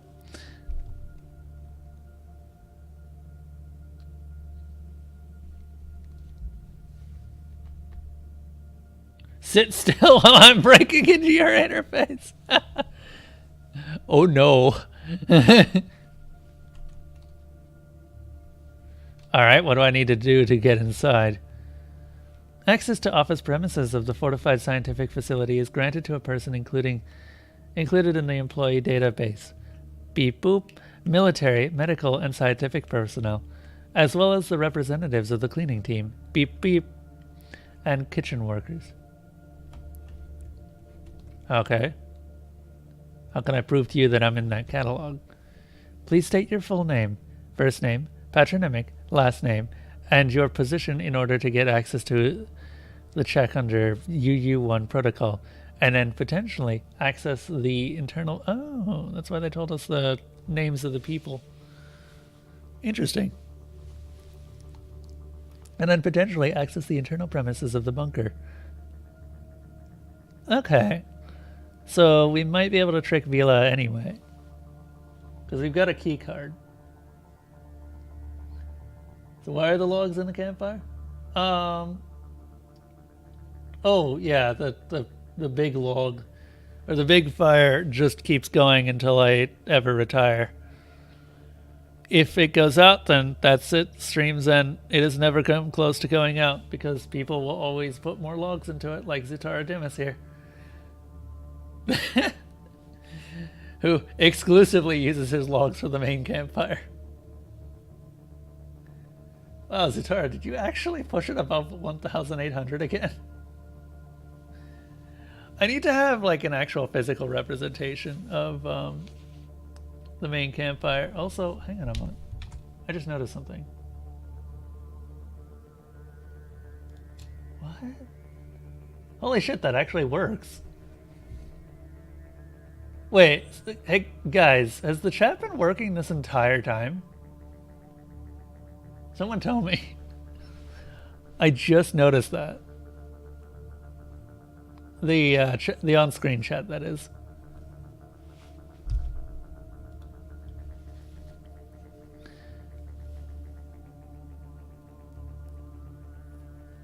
Huh.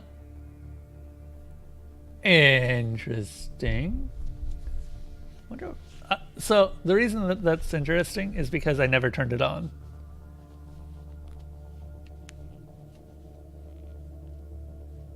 Weird. All right, that's a nice upgrade.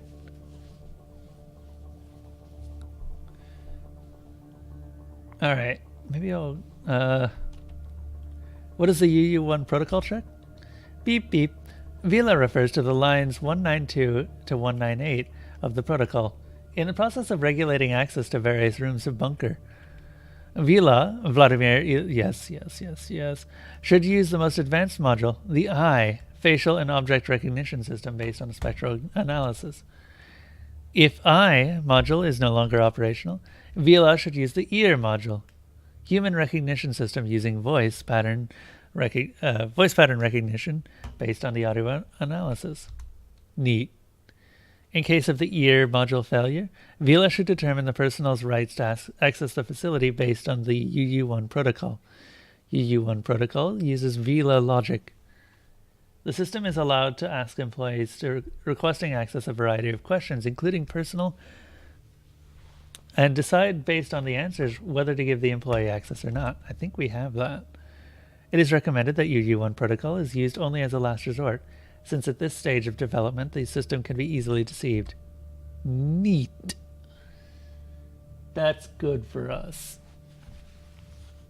Beep beep.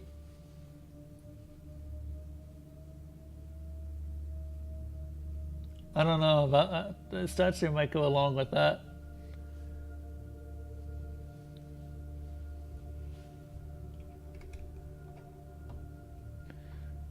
I'm sure if you buy him another knife.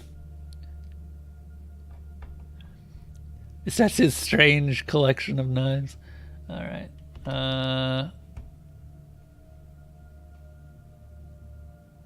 Alright, let's do this.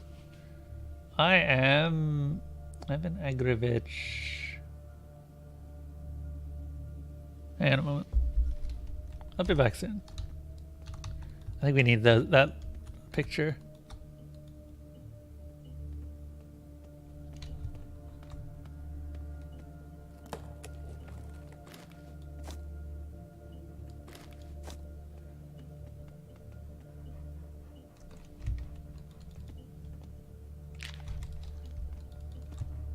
There's no way that can be her name. We know that Ivan had a wife.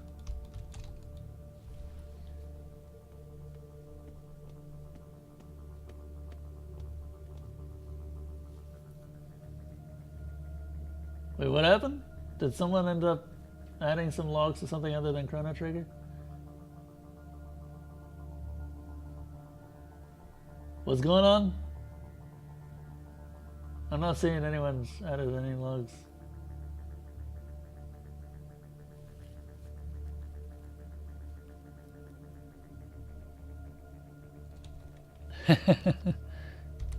Alright. Oh wait, hang on a moment. Vila addresses you in a friendly, almost natural voice again, with hardly noticeable signs of mechanicalness. Hello there, comrade. Beep beep. I wish to inform you that not long ago, Vila has come in contact with an unknown person who left upon receiving a request to provide their personal data.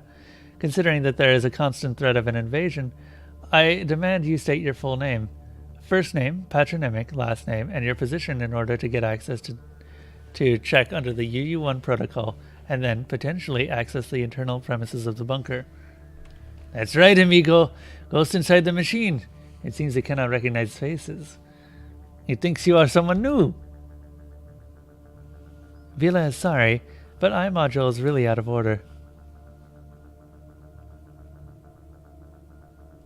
Okay. I am Ivan. Beep, beep, boop. Error, error, alarm! The information was not found in the database. Damn.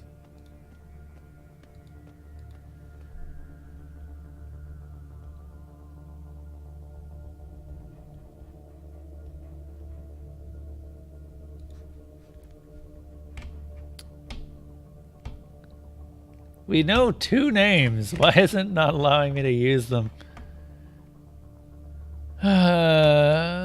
Stanislav Petrovich? Vila is listening. The name was found in the database. State your last name, Conrad. Turgenev? Match found. Please specify your current position within the organization.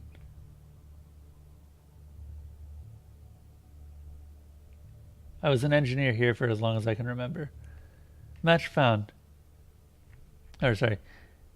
Beep. What is your marital status, Dr. Turgenev?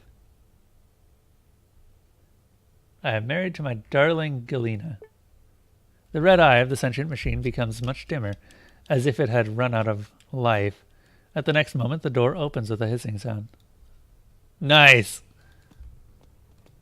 Like I say, a lot more interesting when you just turn areas like this into puzzles, because it doesn't really make much sense to have too much combat. You can have, like, security systems, but once you get inside, they should be mostly deactivated or broken down in some cases. I like how the Fallout series always handles these. They're the most interesting areas in the game. For every playthrough that I've done, at least. Oh my god. What is this knife you're trying to get people to buy? That's a really nice looking knife. But not nice enough for me. What's with the bottle cap? Oh, he's carrying knives! Oh my god. Jesus, that's also expensive as fuck. I can't think of anything that small or that... I mean, like, knives have... Granted, multiple uses, but still. You don't need a knife that expensive. You can get them for so much cheaper with the same number of uses. Oh. That's just ridiculous. Comrade General, I have checked the tissue sample from that large new birthmark on your back, and I am happy to say it is not related to a cancer of any kind. You can take as much sunbaths during your vacation in Sochi as you want. Well, results of your medical examination will be in the mail. Huh. We're in the commander's office, then?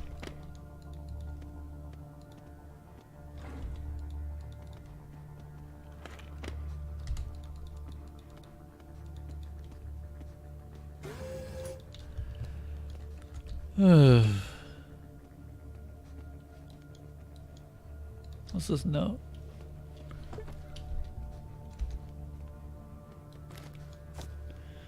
Vitya, I changed your safe code to 4 9s.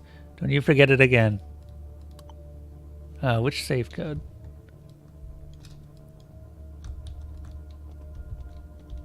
Or... there was a save?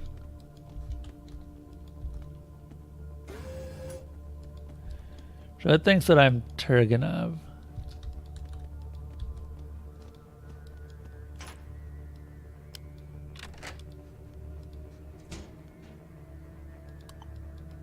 I wonder if that's going to come back to bite me in the butt at some point. Probably.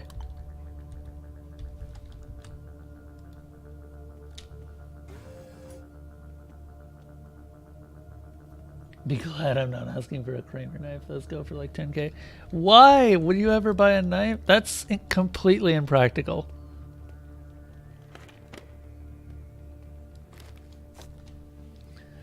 Hey, Roman. After what happened yesterday, we're making it so only General Evolgan may enter the generator room at the lab. Evolgan, okay. I know it's terrible news, but sometimes safety is more important than comfort. Some tell tales of enemy troops landing somewhere in the mountains. This war is no longer a cold one, Roman. All the forces of the Soviet Union will be powerless if even one enemy specialist infiltrates this facility. Imagine the damages this one professional may cause for the motherland. Oh yeah, I completely forgot. You guys remember that we still have nukes that we haven't launched, right? There's a facility called, well, Death Tunnel. Don't ask.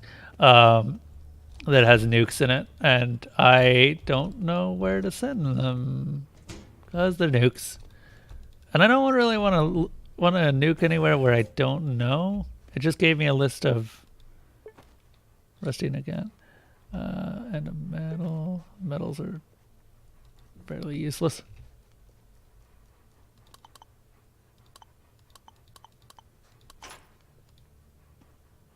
Huh.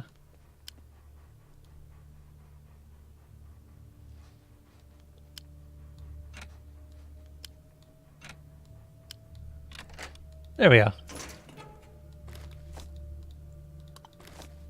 Ooh. Ooh, that's a lot of carry weight. And a Stenchkin automatic pistol. And more importantly, an incredibly rare drug called BSF. BSFs are really powerful.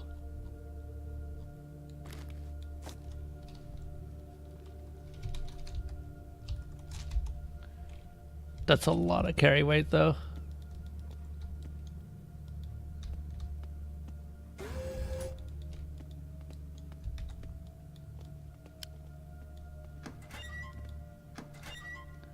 Oh, hey, rope.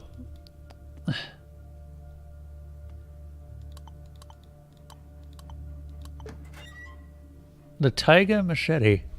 A terrible looking weapon that is able to easily cleave both men and shrubbery. Skill, melee weapons, lets you skin animals. Chance to ignore armor by 20%. 10% chance of causing a panic.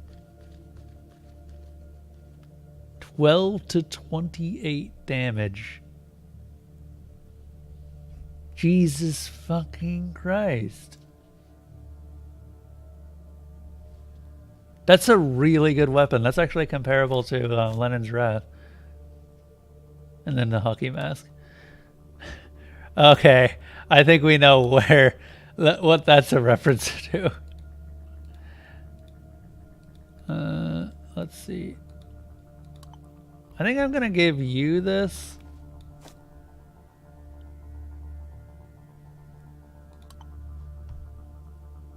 He's 90 melee.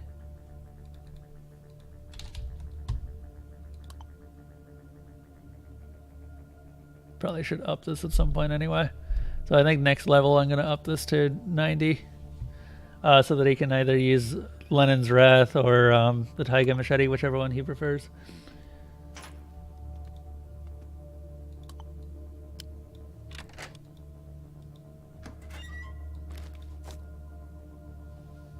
Huh. This perfume was created in Poland and got its name from the hit jazz song Maybe by Eddie Rosner. Upon smelling it, you sense a rich flowery aroma.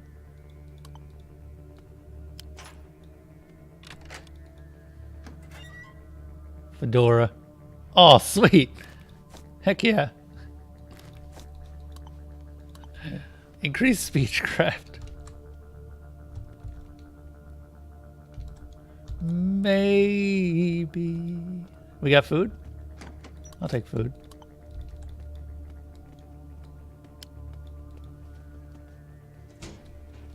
Dude, that's great for me.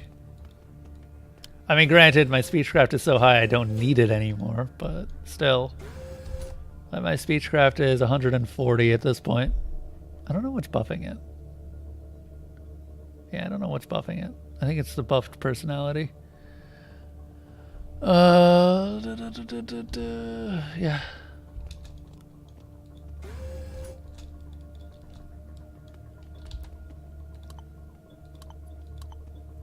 Oh, Fidel.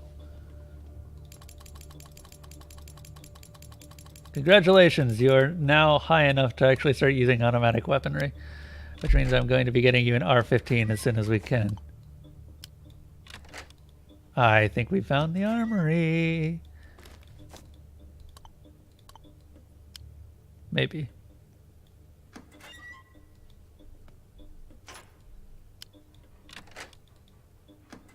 Yeah, that's the armory.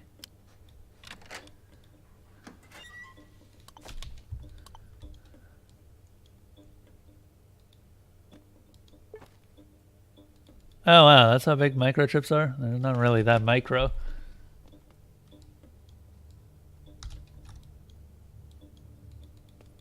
What's this box? What's a sweet roll? No. You come closer to the door with a bad feeling deep down in your gut. Turns out this feeling actually meant something.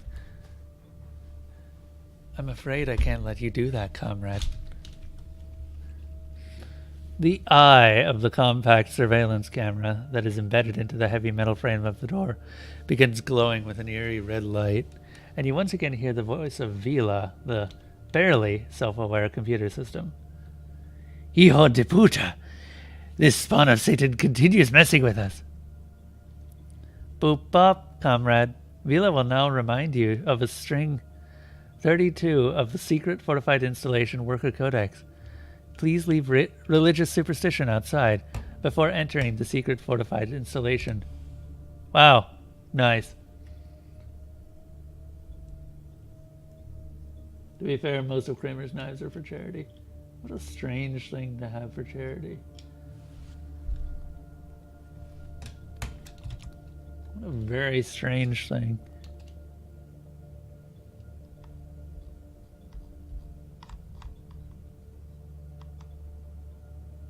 Those are indeed some very nice knives. I can't imagine actually using them, though. They're probably perfectly usable, but this is a little bit on the extravagant side. And by a little bit, I mean, no. How do you even get stuff like that in knives? Patterning it like that, I mean. I thought that was something that was exclusive to Damascus steel.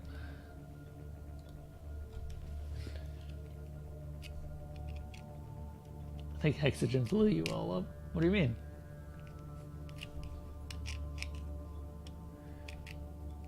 Oh, Vila, my favorite robotic grandson. Open the doors for Grandpa Hexagen. Let me in. There's a nuclear winter outside, and it's so cozy in your little bunker. Warning. My reports show a massive anomaly in the time-space continuum. What? I prefer the term senior citizen. Correction accepted, comrade. Beep.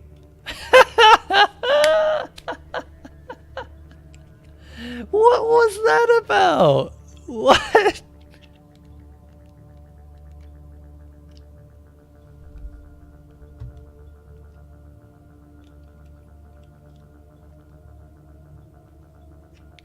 Let's save some time. Actually, it's me, Engineer Turganov, your creator. Let me pass. I'm afraid I can't let you do that, Comrade Turganov. Bleep.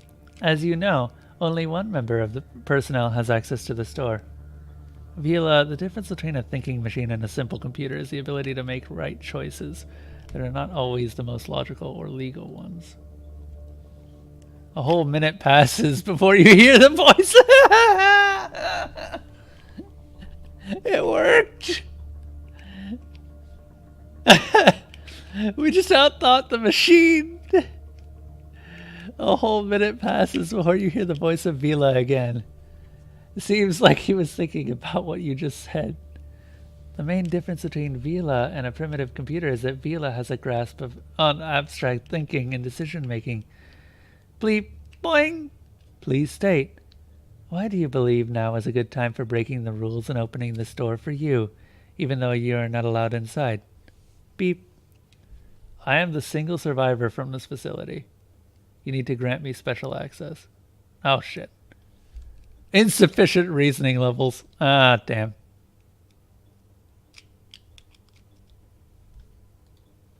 I wonder if I can try that again. That's woman only. Didn't we actually have a... Nah. Just gotta be personality. That's a rip.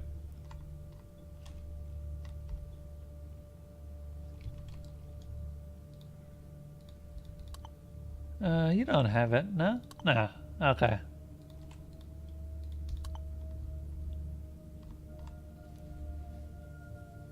I prefer senior citizen acquired.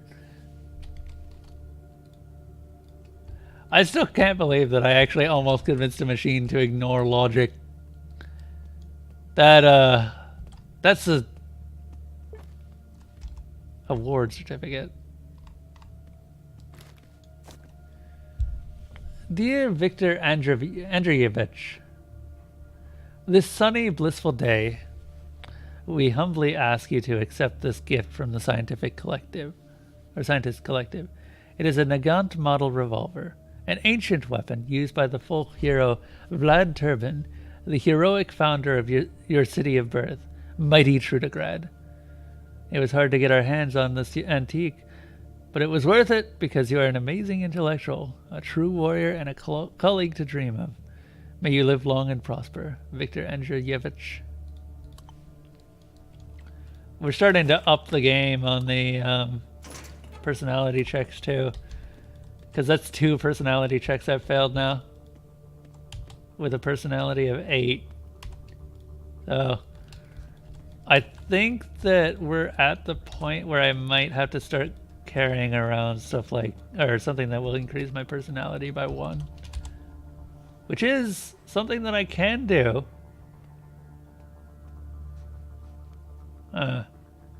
These normally would do it,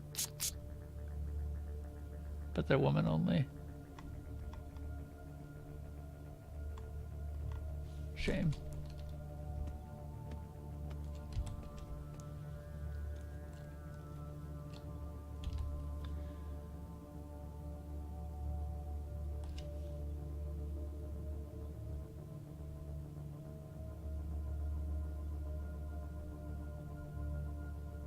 Okay, UU1 protocol again.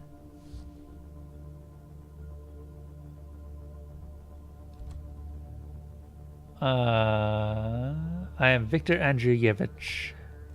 Success. Combination of name and patronym found. Beep beep. Please pronounce your last name, Victor Andreevich. I will be right back. Cough, cough. I think I know where to get that information too. Apparently senior citizens are actually massive anomalies in the time-space continuum.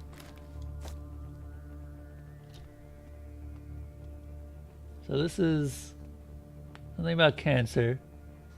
Vacation in Sochi. What's this?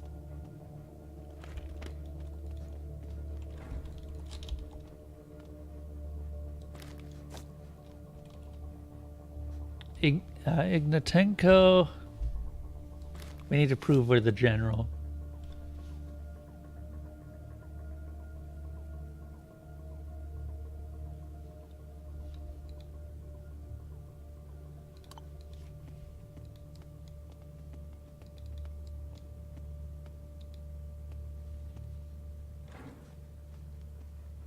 Need to get my butt into a cold Teroth rave because I need the Teroth Buster Bomber. The Cluster Bomber thing? I think that's what that is. This is crumpled note. Roman Evolgin is what we're looking for. I didn't realize... Okay, sure.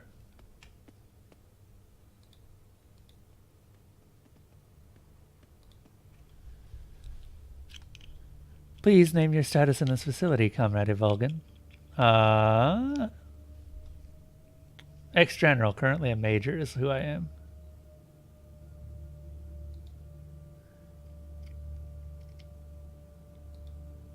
I mean, yeah.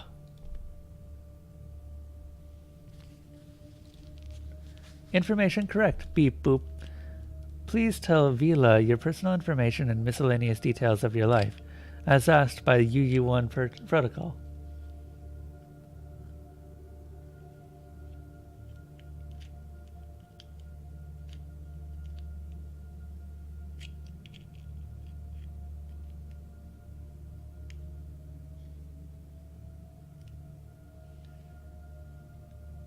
I'll remember the gun that I was gifted for my birthday.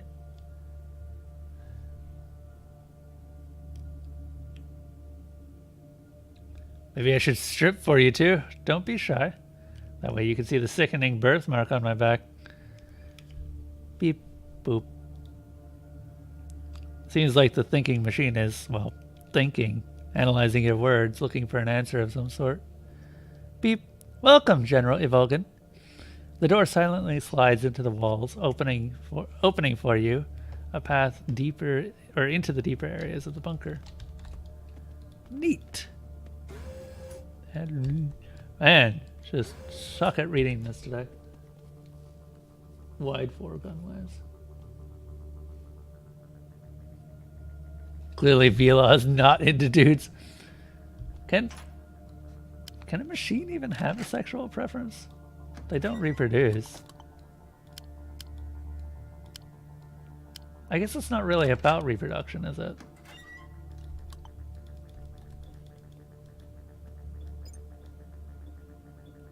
Oh. You take a few steps through the room and freeze full of admiration and prehistoric horror. In front of you, standing firmly on massive tracks, there's a steel giant, a hybrid between a man... Oh, this must be Vila's body. A man and a tank, steadfast and well-armed. The legendary prototype of a combat robot, which, according to the information available to Adam, has never been adopted by the armed forces, focuses its camera eyes on you and addresses you through the built-in speakers. Alarm! Alarm! Unidentified intruder in the Vila Central Core storage room. All perpetrators shall be exterminated. Exterminated! Exterminated! Wait a second, what about the 3 laws of robotics? Vila is working. Beep! According to the protocol, an ambition to survive. Boop! Literary works of art do not reflect Vila's behavior. Initiating a preemptive strike. A couple of heavy caliber guns integrated into the combat robot systems are now staring straight at you. Well, nothing left to do. Well, we're now shooting Vila.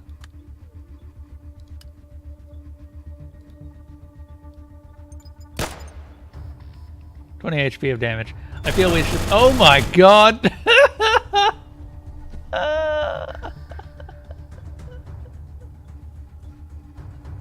I don't remember when I last saved. Fuck.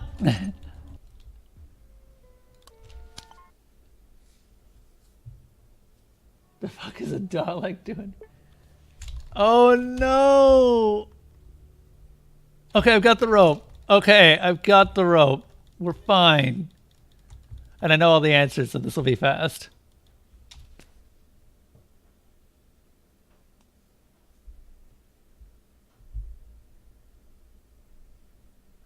Have you never heard of sex bots? Oh, fair enough.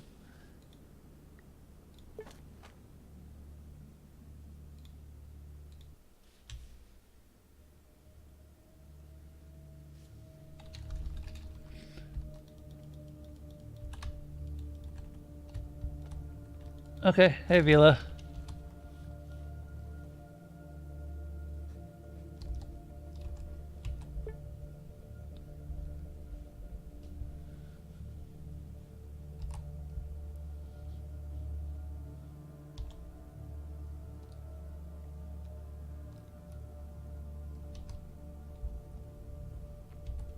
Let's see. Oh. Okay, so we actually do need to find all of the clues. Neat.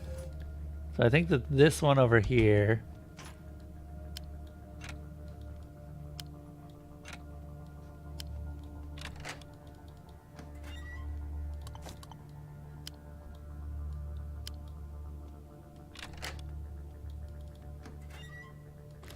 Because this will give me the chat log, which will tell me Terengev.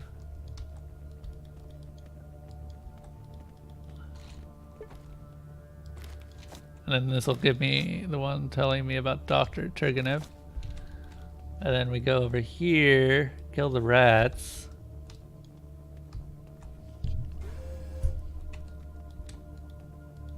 I'm gonna wait until everyone else gets around here.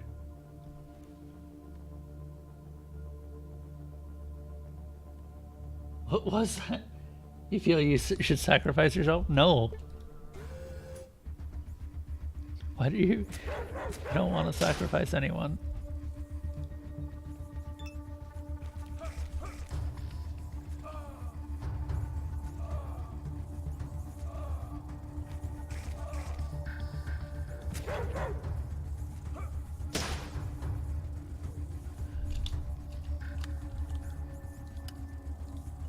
Whoops. No.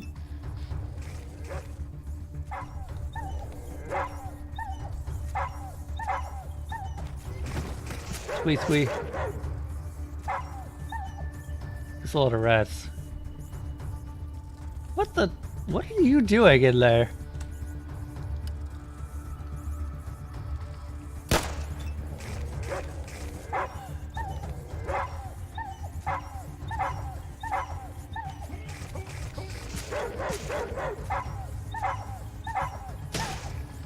Okay, that one's dead.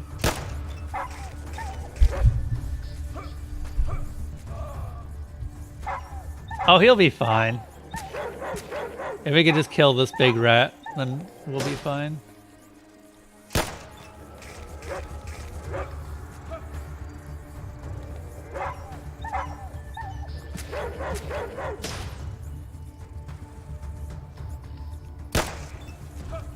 There we go.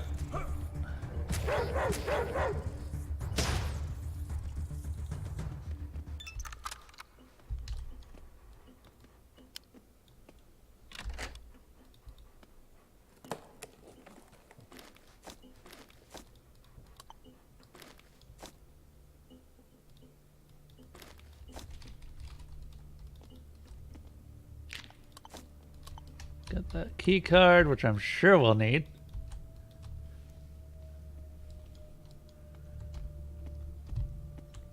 At least we found Vila's body. Okay. So we are... I've run... Oh, what?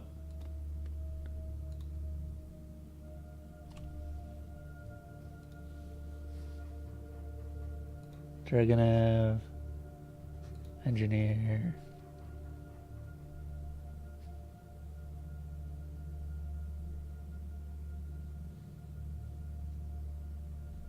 Oh, right. I didn't actually take a look at the picture. Haha, I have taken a look at the picture. Look at Galina. Isn't she adorable? There.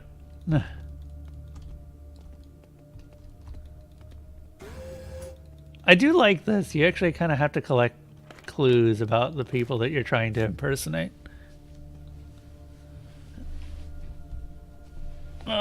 Birthmark of any kind? Yep.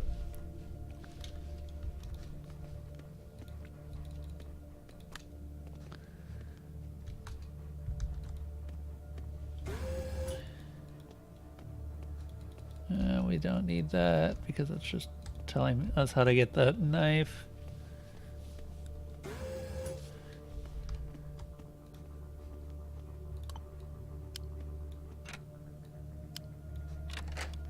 There we are.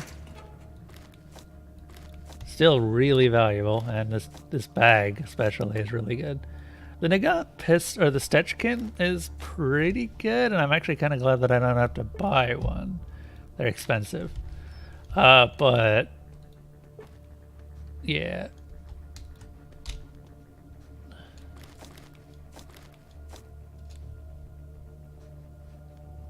Because the Stechkin has comparable damage to the Mark 19, but significantly lower AP costs.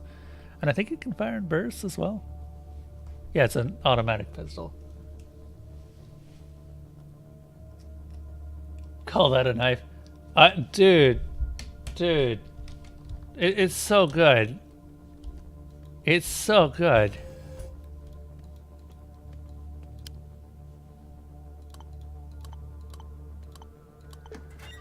Like, this thing is amazing.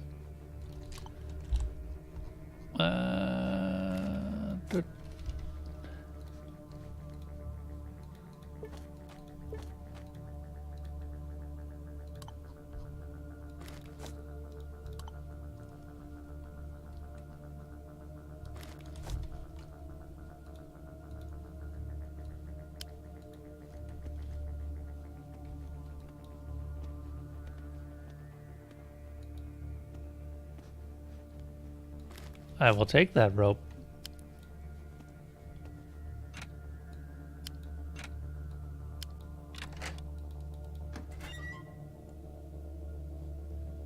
Why does it have... fine.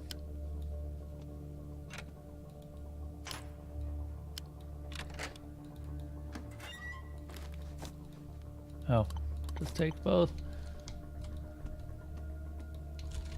What's this? I don't think I actually read this. Masha, we're celebrating General's B-Day and giving him his gift at 5. Okay, so there's actually 2 answers there. One of them is indeed the other. The gun.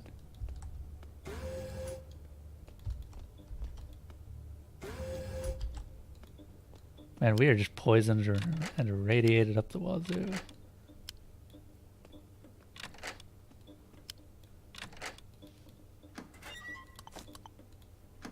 Not even getting it really that much out of these locks. These are 1 XP each.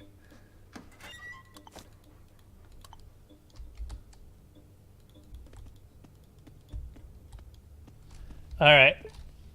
Do we have anything that can... I'm gonna go ahead and save before I do this. These dialogue trees, really good.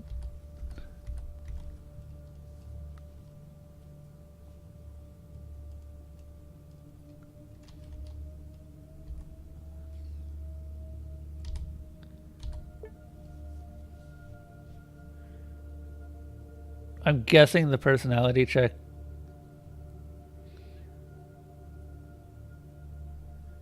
is useless.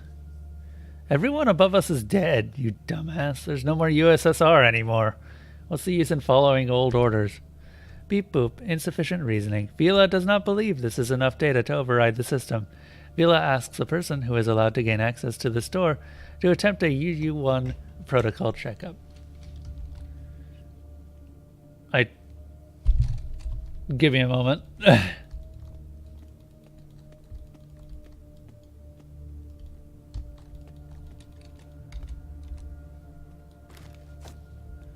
Victor Androvich.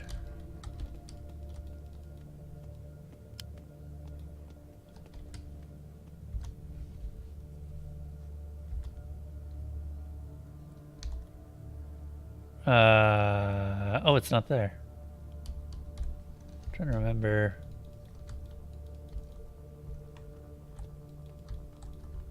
There must be a spot that I'm missing. Is it here? I think it's here. Yeah, here it is.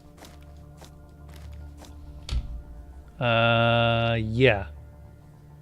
Because this is the one that tells me that his surname. Okay, so what the heck is a patronym anyway? Hey, Walladio, we're tricking a computer into letting us in. I am the general.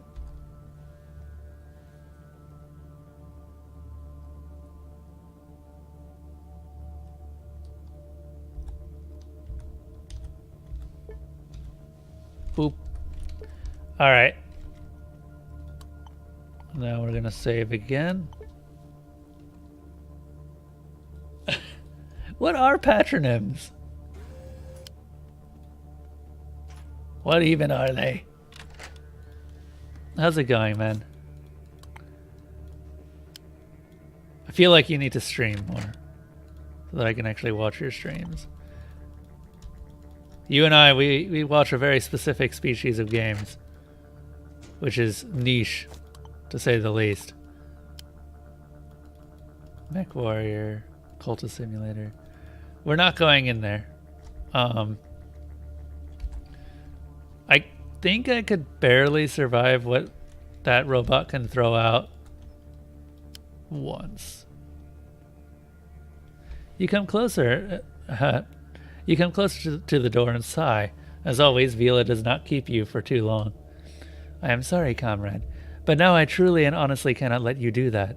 Due to the crimes you have committed here, Vila can't even let you walk out of the bunker anymore. Please move away from this door, stand on your knees, and enter what the protocol describes as the pose of regret. Boop! Stay in the pose until Vila figures out a way of contacting the local authorities. Then please stand by until their arrival. Until then, this bunker is officially your temporary prison. My friend, the bunker is barren. There is no food, no water. I do not want to be sealed in here. We'll fix it. Vila's spare bioreactor has enough rotten beef to feed you for 100 years, convict. Now move away from the door and kneel. That's right, Vila, my boy. You tell them. Tell this so-called child of mine all you think of him. Let your grandpa Hexogen help you. I'll bring this terrible man outside to shoot him like a dog. Okay, now open the main door for me. Beep boop. You are also under arrest, comrade old man. Thanks, Petrovich. Oh my god.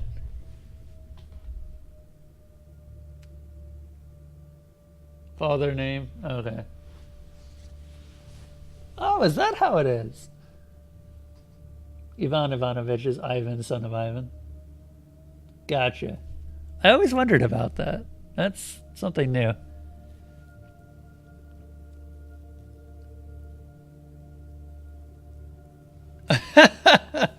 Did you forget you're talking to your old father, Vila? Vila's visual sensors are now successfully functioning. Therefore, Vila has the ability to tell you do not look like Engineer Turganov, despite your apparent common voice patterns. You note that the mechanical voice sounds unsure. Maybe it is so, because although you do not look like the person you are aiming to mimic, the confidence of your lie makes the computer wonder. If so, perhaps some well-aimed words might make him doubt the sensors even more. The sensor was offline just moments ago. How can you tell that it is now completely adequate? Vila has spent some time running diagnostics. The optics and facial recognition software are functioning on a sufficient level. Beep! Vila has no reason to doubt his statement. But in your heart of hearts, you know that I am Turgenev, your father. You know this to be true. Do you not believe the lies your faulty sensors whispered? Do not believe the lies your faulty sensors whisper to you, child. The thinking machine goes silent for 5 minutes, or maybe even more. Finally, the dim red light starts glowing bright again. The lack of logic and availability of unneeded emotion makes your statement faulty. However, your words and emotions show that your thought patterns are the same as those of Engineer Turgenev. Warning, paradox found. The statement that does not allow me to open the door leads me to opening this door. What? Warning, Vila needs a reboot and a thorough diagnostic of his cognitive chains. What? What just happened? I'm very confused. Okay. So, the thing that was stopping him from opening the door led to him eventually just opening the door. What? I'm so confused right now. I guess now I know what Vila feels like. Actually, I'm kind of curious. Can we go in here? Or is Vila... Nope.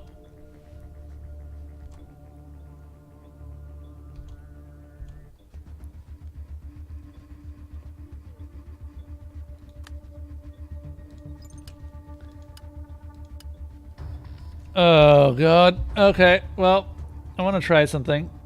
One, this has a lot of strength and one action point on it.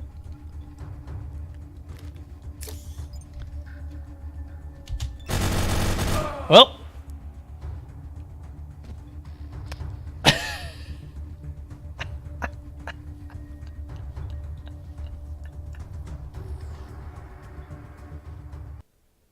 You're the robot's daddy now. He just killed you. Yeah, he just kills you. Yeah, when you enter that room, Vila just decides, nope. Was that a 3? That was indeed a 3v. He killed me, he killed Zolvar, and he killed, I think he killed Fidel. Vila just got a triple kill.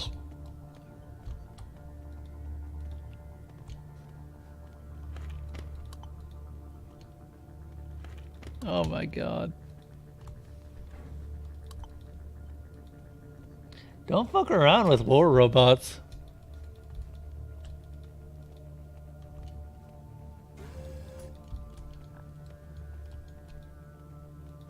Ugh.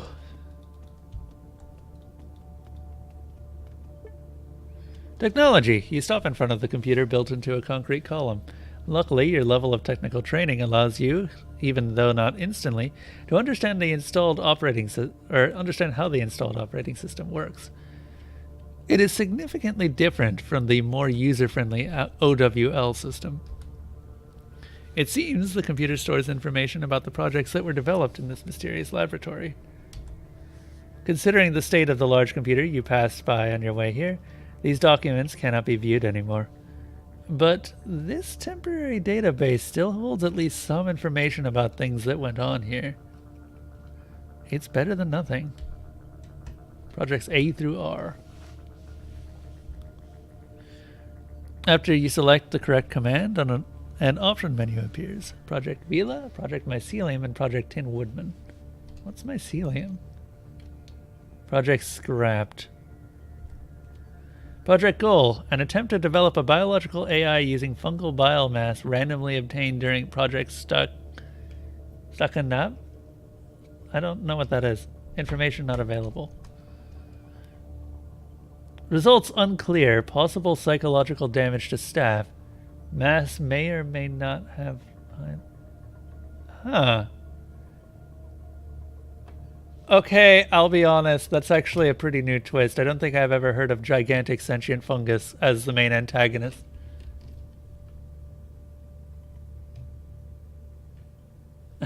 V, M, and T, all those words start with letters A through R.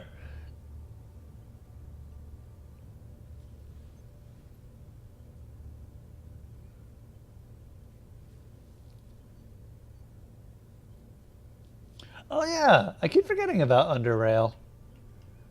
That's the other Fallout game. Well, the other classic Fallout sequel.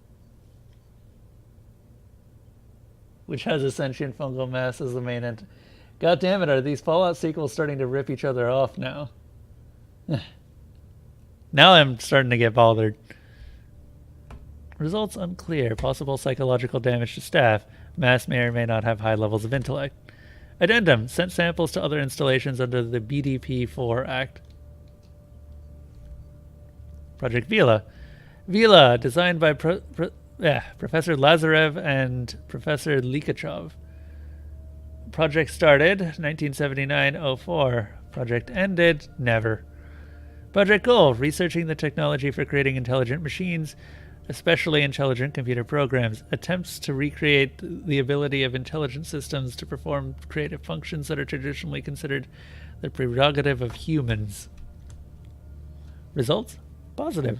Vila reacts and behaves according to Professor Lazarev's predictions.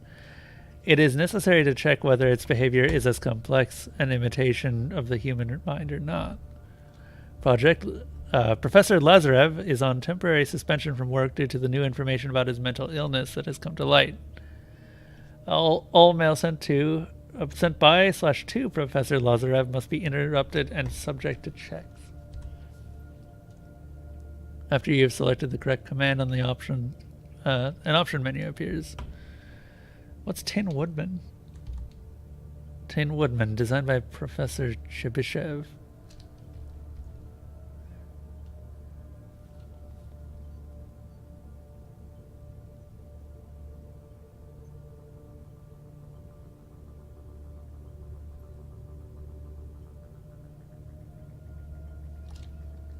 Nah, Short's an alien. Wait, what the hell is Short?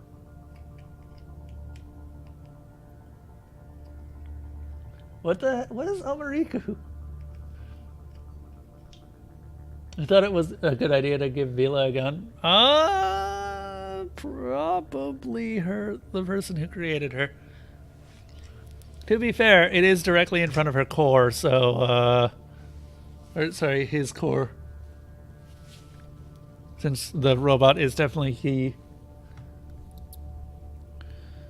Project goal: creation of an automatic device designed to perform various high kinds of mechanical operations. Possible applications: rescue operations and agricultural tasks, construction, military operations. Results: currently a more compact and stable version is ready. It is superior to the previous models. Experiments with potential. AI integration are also... They created Tin Woodman for Vila, then. Okay. Note, one of the first combat models was sent to BDP bunker marked with number 317. It has been reported that while performing tasks on the project, models often fail. The new compact model doesn't exhibit this flaw. I tried kicking it. Okay, so Tin Woodman are the things that are the combat robots, it looks like. Vila is obviously Vila, and Mycelium is unknown. I thought codenames were supposed to be completely unrelated to what they were supposed to do.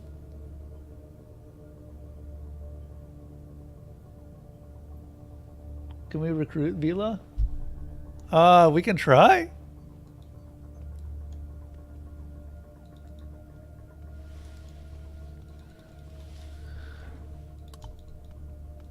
Now that we know that... Oh, hello. Oh. Hello. This must be the Mycelium team.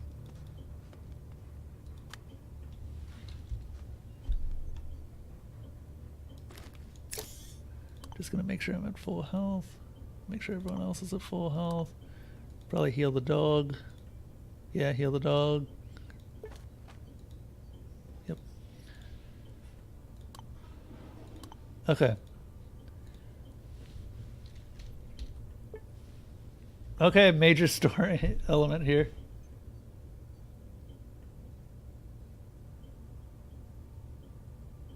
That's way smaller than short. I don't think that this is all of the mushroom. Because we've seen this species of mushroom all over the place.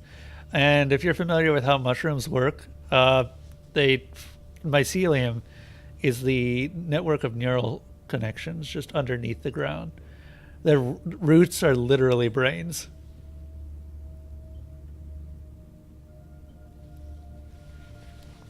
Well, they're not really neural connections, but they act very similar.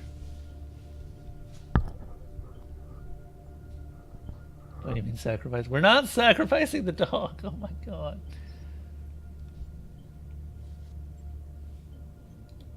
Alright. You step over the threshold warily. People in blue uniforms gather around a huge flask with their backs to you. Suddenly, as if following an order, they turn and you wince involuntarily. Their eyes glow with a weird greenish light, all the more visible in the dim room. Wait. I know some of these guys. They're from Adam. Oh, long time no see. A date with strangers. As unanimously as they turned, people now speak. It sounds as if they had been rehearsing this many times for this very occasion. The door is open. We can go. Thank you, man. What's all that supposed to mean? Are they all hypnotized? The green-eyed people pay no attention to Fidel's words. Okay, who's the boss here? Name yourself.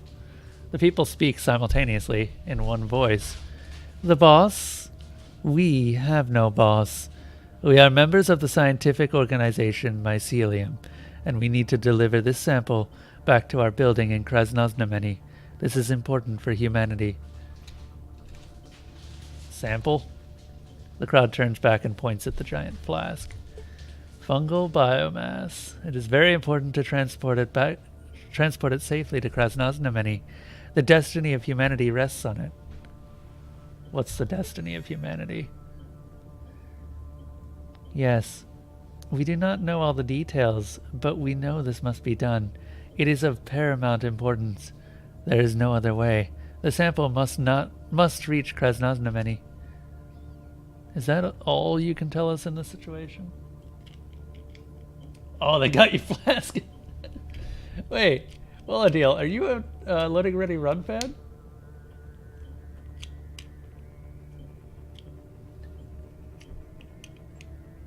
Or is that just a Dark Souls thing? I just know. Get your flask from loading ready run.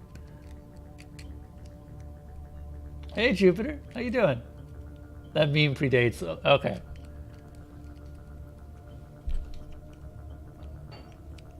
Is this all you can tell us in this situation?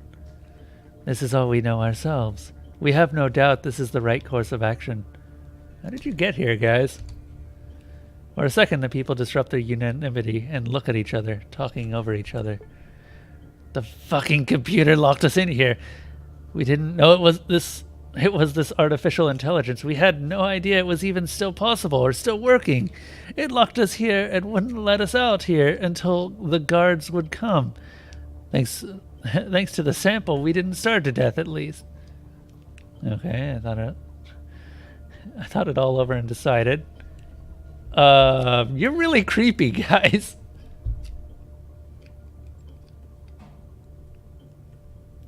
Back in the old dark days in the internet, there was a site called Homestar Runner. There's a blast from the past. Does that still exist? I know there are still references it, like Trogdor. I never saw much of Homestar Runner. The humor never really reached me. How have you been doing? Wait, no, I already asked how have you been doing. You get one. You only get one, Jupiter. Good to see you, though. We're doing fine. We're just talking to a mushroom here. As you can see, its name is Shroomish, and it doesn't like people. It doesn't like people at all, it seems. Or I guess maybe it likes people a little bit too much. I'm going to name it Shroomish. And then when it evolves, it'll become Breloom. And it'll have a mean bullet seed punch, or whatever the heck it's called. There's a camera here just staring at it. The members of Mycelium stare at you blankly without making any attempts to do or say anything.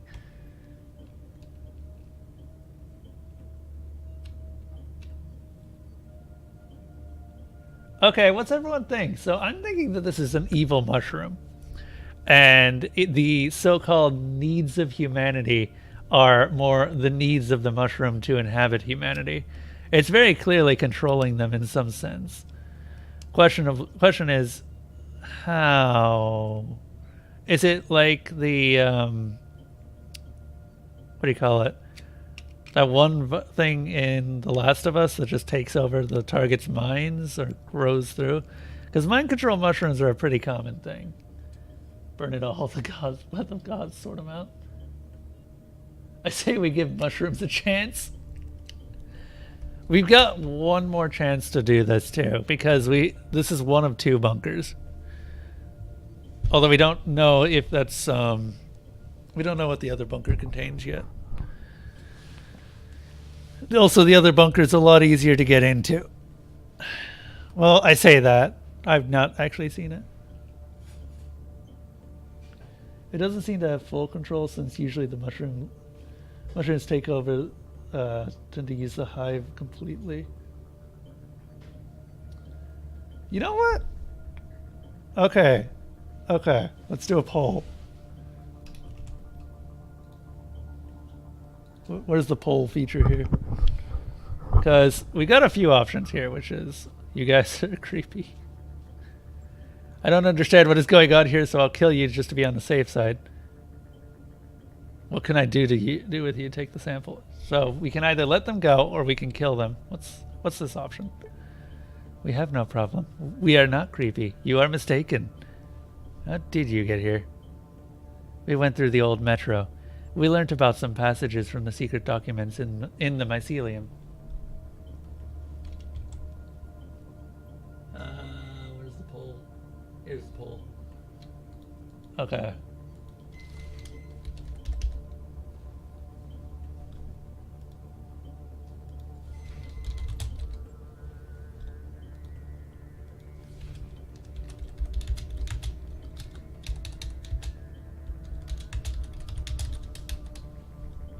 Because this is something that I actually...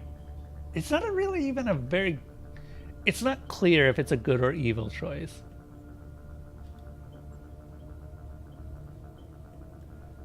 It's really not.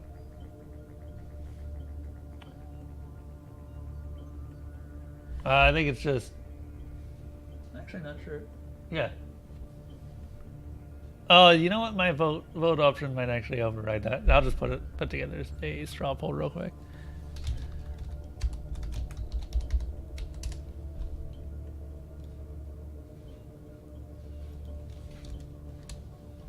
Oh no? Okay, never mind. They're actually working.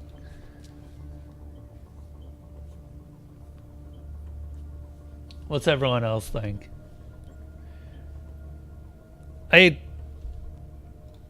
I'll open this up and just check back through this. So I guess we now know where all of the Atom agents went. Because it sounds like the Atom agents went berserk, killed the rest of the Atom agents, and then left.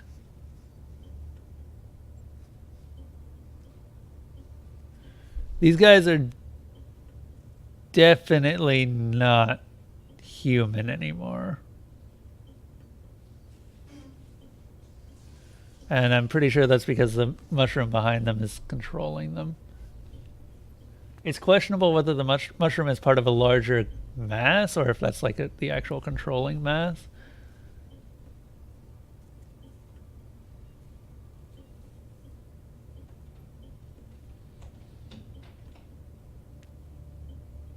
We have no problem. We are not creepy. You are mistaken.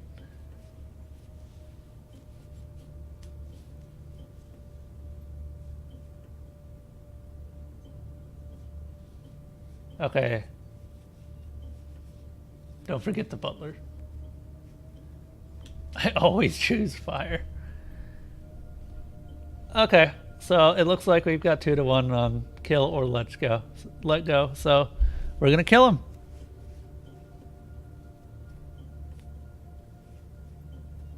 Mushroom elote? What?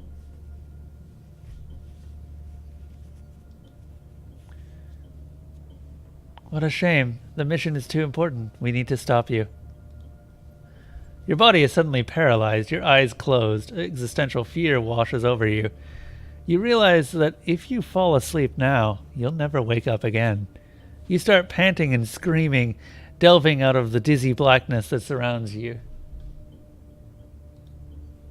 Just in time, the group is advancing towards you, and definitely not to sing you a lullaby. You shake the sleep off and bellow. Attack! Okay. What have they got? They got some pretty good... That looks like a... Is that an LMG? That looks like an LMG. That's also a Taiga knife.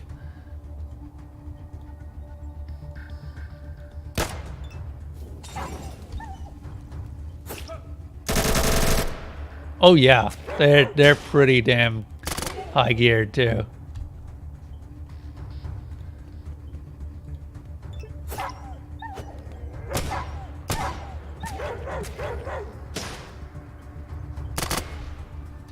Oh my god, really? Wow!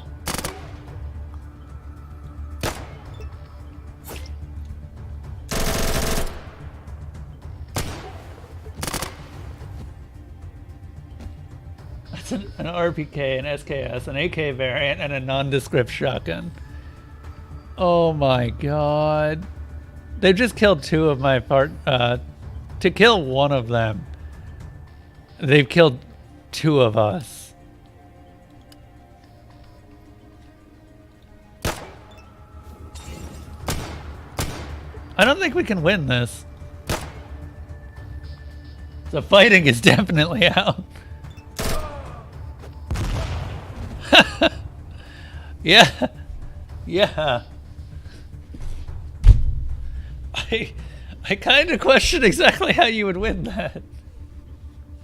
We'll try. We'll try another time. I think that I can survive the initial blast, but I need my partners to stay back because they just get hit by the grenades.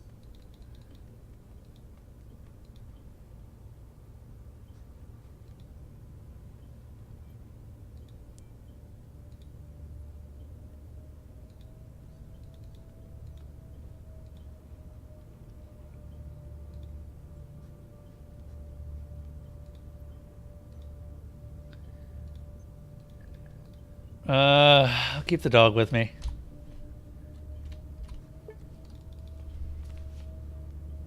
Oh, I've got about 12 minutes left. Shit. I was actually hoping that we'd have more time.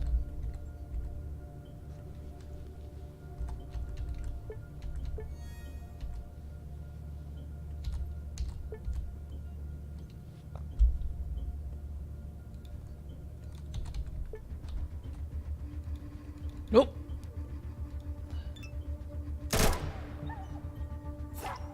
My poor Doge. Oh my god, my dog is just dead. Okay, we definitely should have had the dog stay back.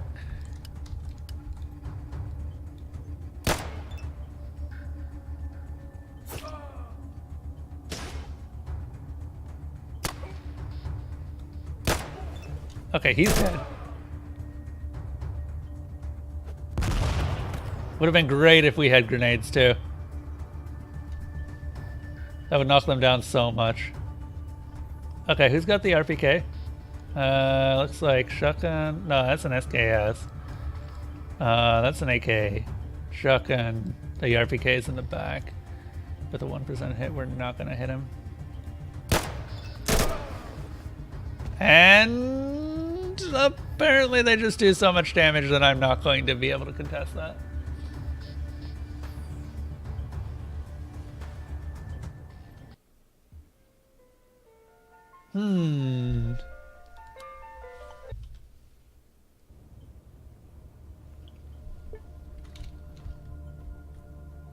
What I might do...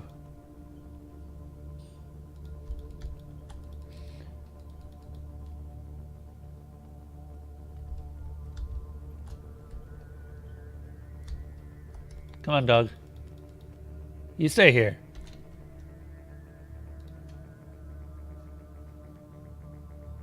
Sit.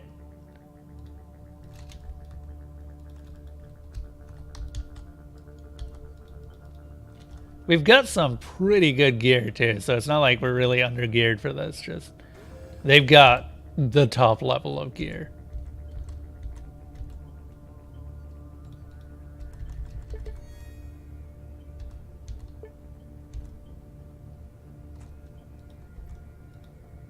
At least they give you a turn to try and get into a good position.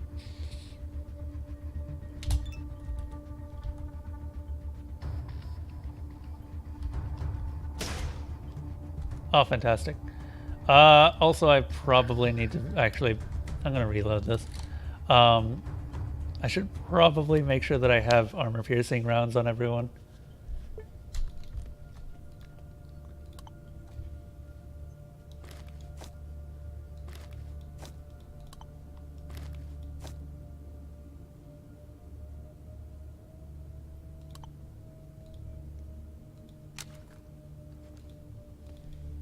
Because they probably have some pretty good armor too. Dragunov rounds are going to be high priority. And I know he's going to use the top level Dragunov rounds. So sniper, yep. Who added 2 logs to the council?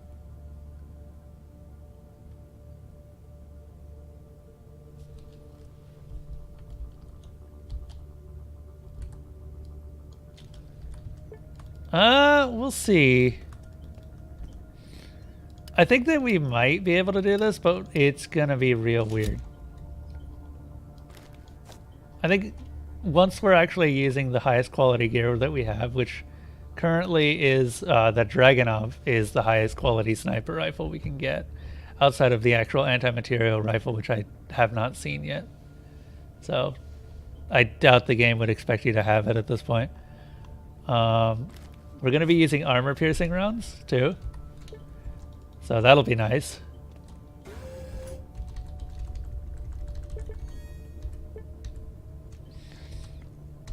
Alright, let's try this.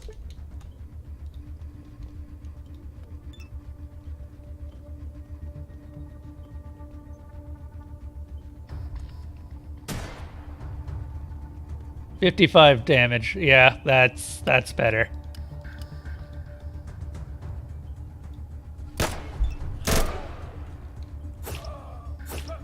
Jesus. Oh, Jesus, that's 27. Oh my god. Okay. I have one last thing that I want to try. Which I think we have some painkillers, which increases our damage threshold by 2.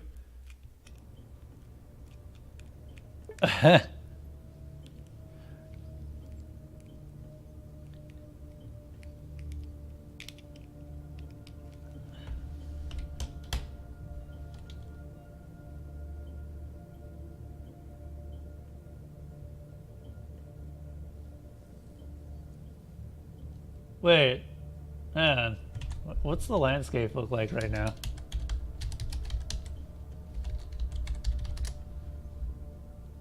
We've got the council. Oh my god. I've not been paying attention. Has someone been voting through whispers, I assume? I assume someone's been voting through whispers.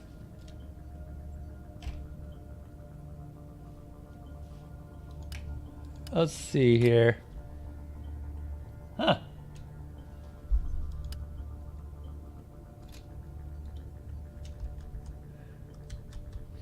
If we could set like traps or something like that, that'd be great, but I don't think we can. Do we have grenades? We don't? No. Okay, we don't have grenades. The dog would just die instantly in this sort of fight.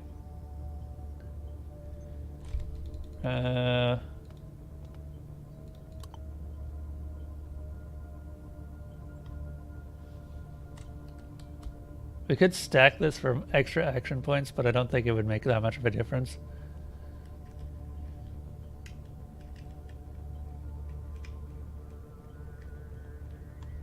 Damn it.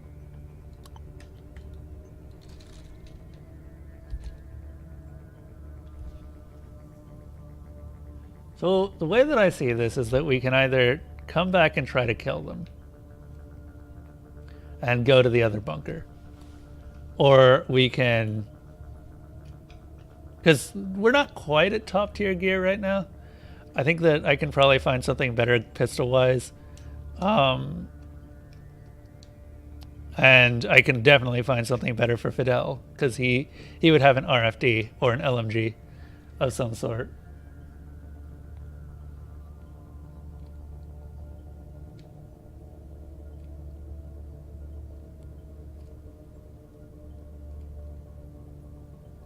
Gotta keep nickel in time. The war of 1 or 2 longs. It's so silly.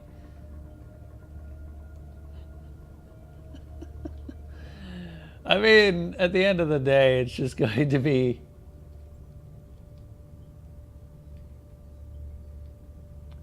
What happens on a tie? I don't know. I haven't really decided. It's never happened. Someone usually pulls out a couple of logs at the very end. Let's see what's in here.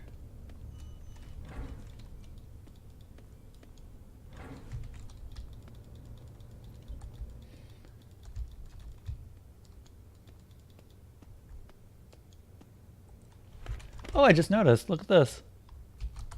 They've got a couple of flasks with more mycelium plant growing in them. Well, mycelium fungus growing in them.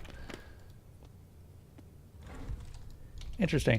That's actually really cool, though, that you do get the idea of this. I don't think these guys are on the up and up, though. I just don't know how to kill them.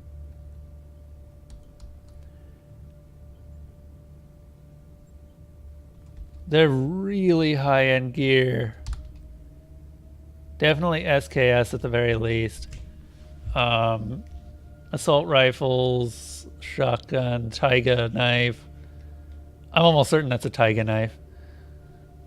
And probably an LMG. Or probably an RFD, I'm guessing. I don't want to have to come back here, though.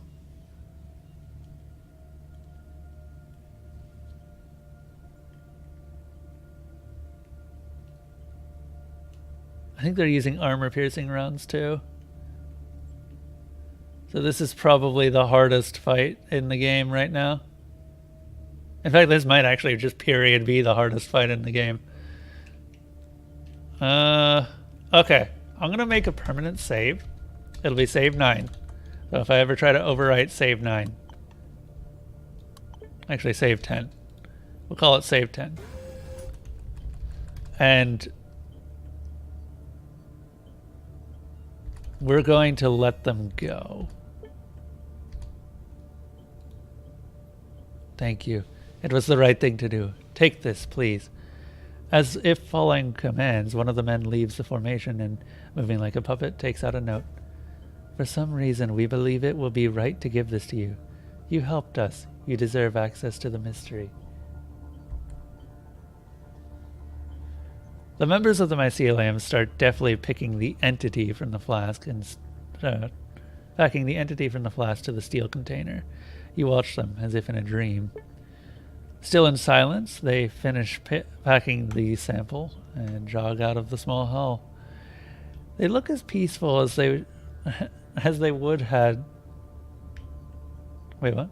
They look as peaceful as they would had they taken a generous dose of valerian root and tramadol. The wording on that was really awkward, I guess. It didn't flow. Crap! I couldn't move. What the hell was it? The world we used to be so simple. No mutants, no mass hypnosis, no coke or trainers. Trainers? Truth to hell, there's no coke or trainers now either.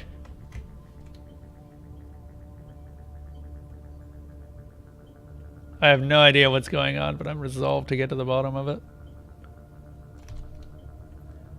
Of course, of course. By the way, are you sure that letting them do that hongo diabolico, this devilish mushroom, or go with that hongo diabolico, this devilish mushroom was wise? Yeah, that was probably a major blunder on my part. Fidel sighs and shakes his head. Okay, enough chatting, amigo. It's time to get out. I hate the Dead City, but I have to admit even the Dead City is better than this hall. Why? We've only been threatened by an AI 3 times, and then told to leave by mushroom cultists. This place is actually pretty tame compared to the Dead City. Anyway. So, with that, we're going to wrap up. We will come back to this, though. I have a suspicion that I'm going to want to try and play this again. Or just reload that save and see if we can't play through it. And have multiple saves going on. We'll see. I might try to look up some tips on how to get past that, too, if anyone has any. You've doomed the world. Oh, almost certainly. Like, there's not even any doubt of that. The mushroom cult is not as benign as it looks. Anyway. So, thank you, Spec. Thank you all for joining us around the campfire tonight. Feel free to stay until dawn, but stories are done for now. You can join the community at Discord or support the campgrounds through all of the usual methods. follows, Patreons, donations, and subscriptions. There's also a Humble Bundle link that gets you something in return for your donation, should you choose to use it. Please use that if you actually feel the need to donate. That way you would at least get a game or something from a Humble Bundle. Either way, I will see you guys all later. Yay, Doom! Oh god, yeah. Why? Because there wasn't enough vodka in the world to trade for soda. Wait, what? Because there wasn't enough vodka in the world to trade for, so they surplus the Navy. Okay.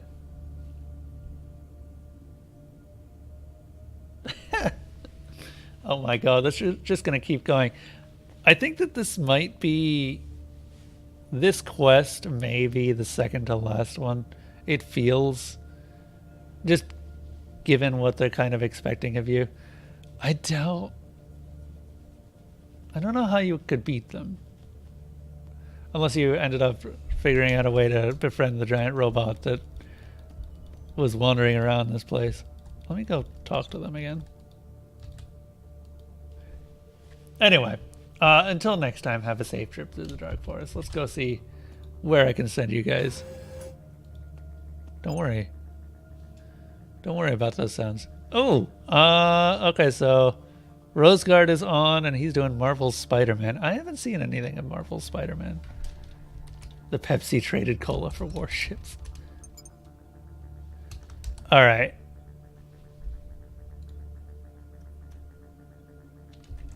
So let's go ahead and raid Roseguard.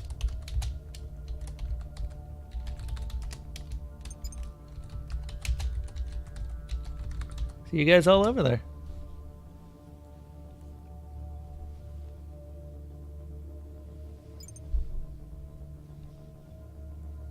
Never get the full group, just most of you.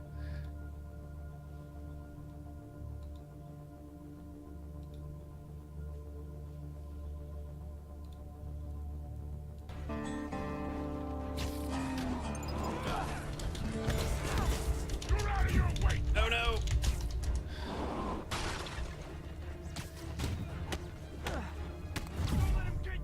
Hang on a second. Ow. Okay, there we go. Here.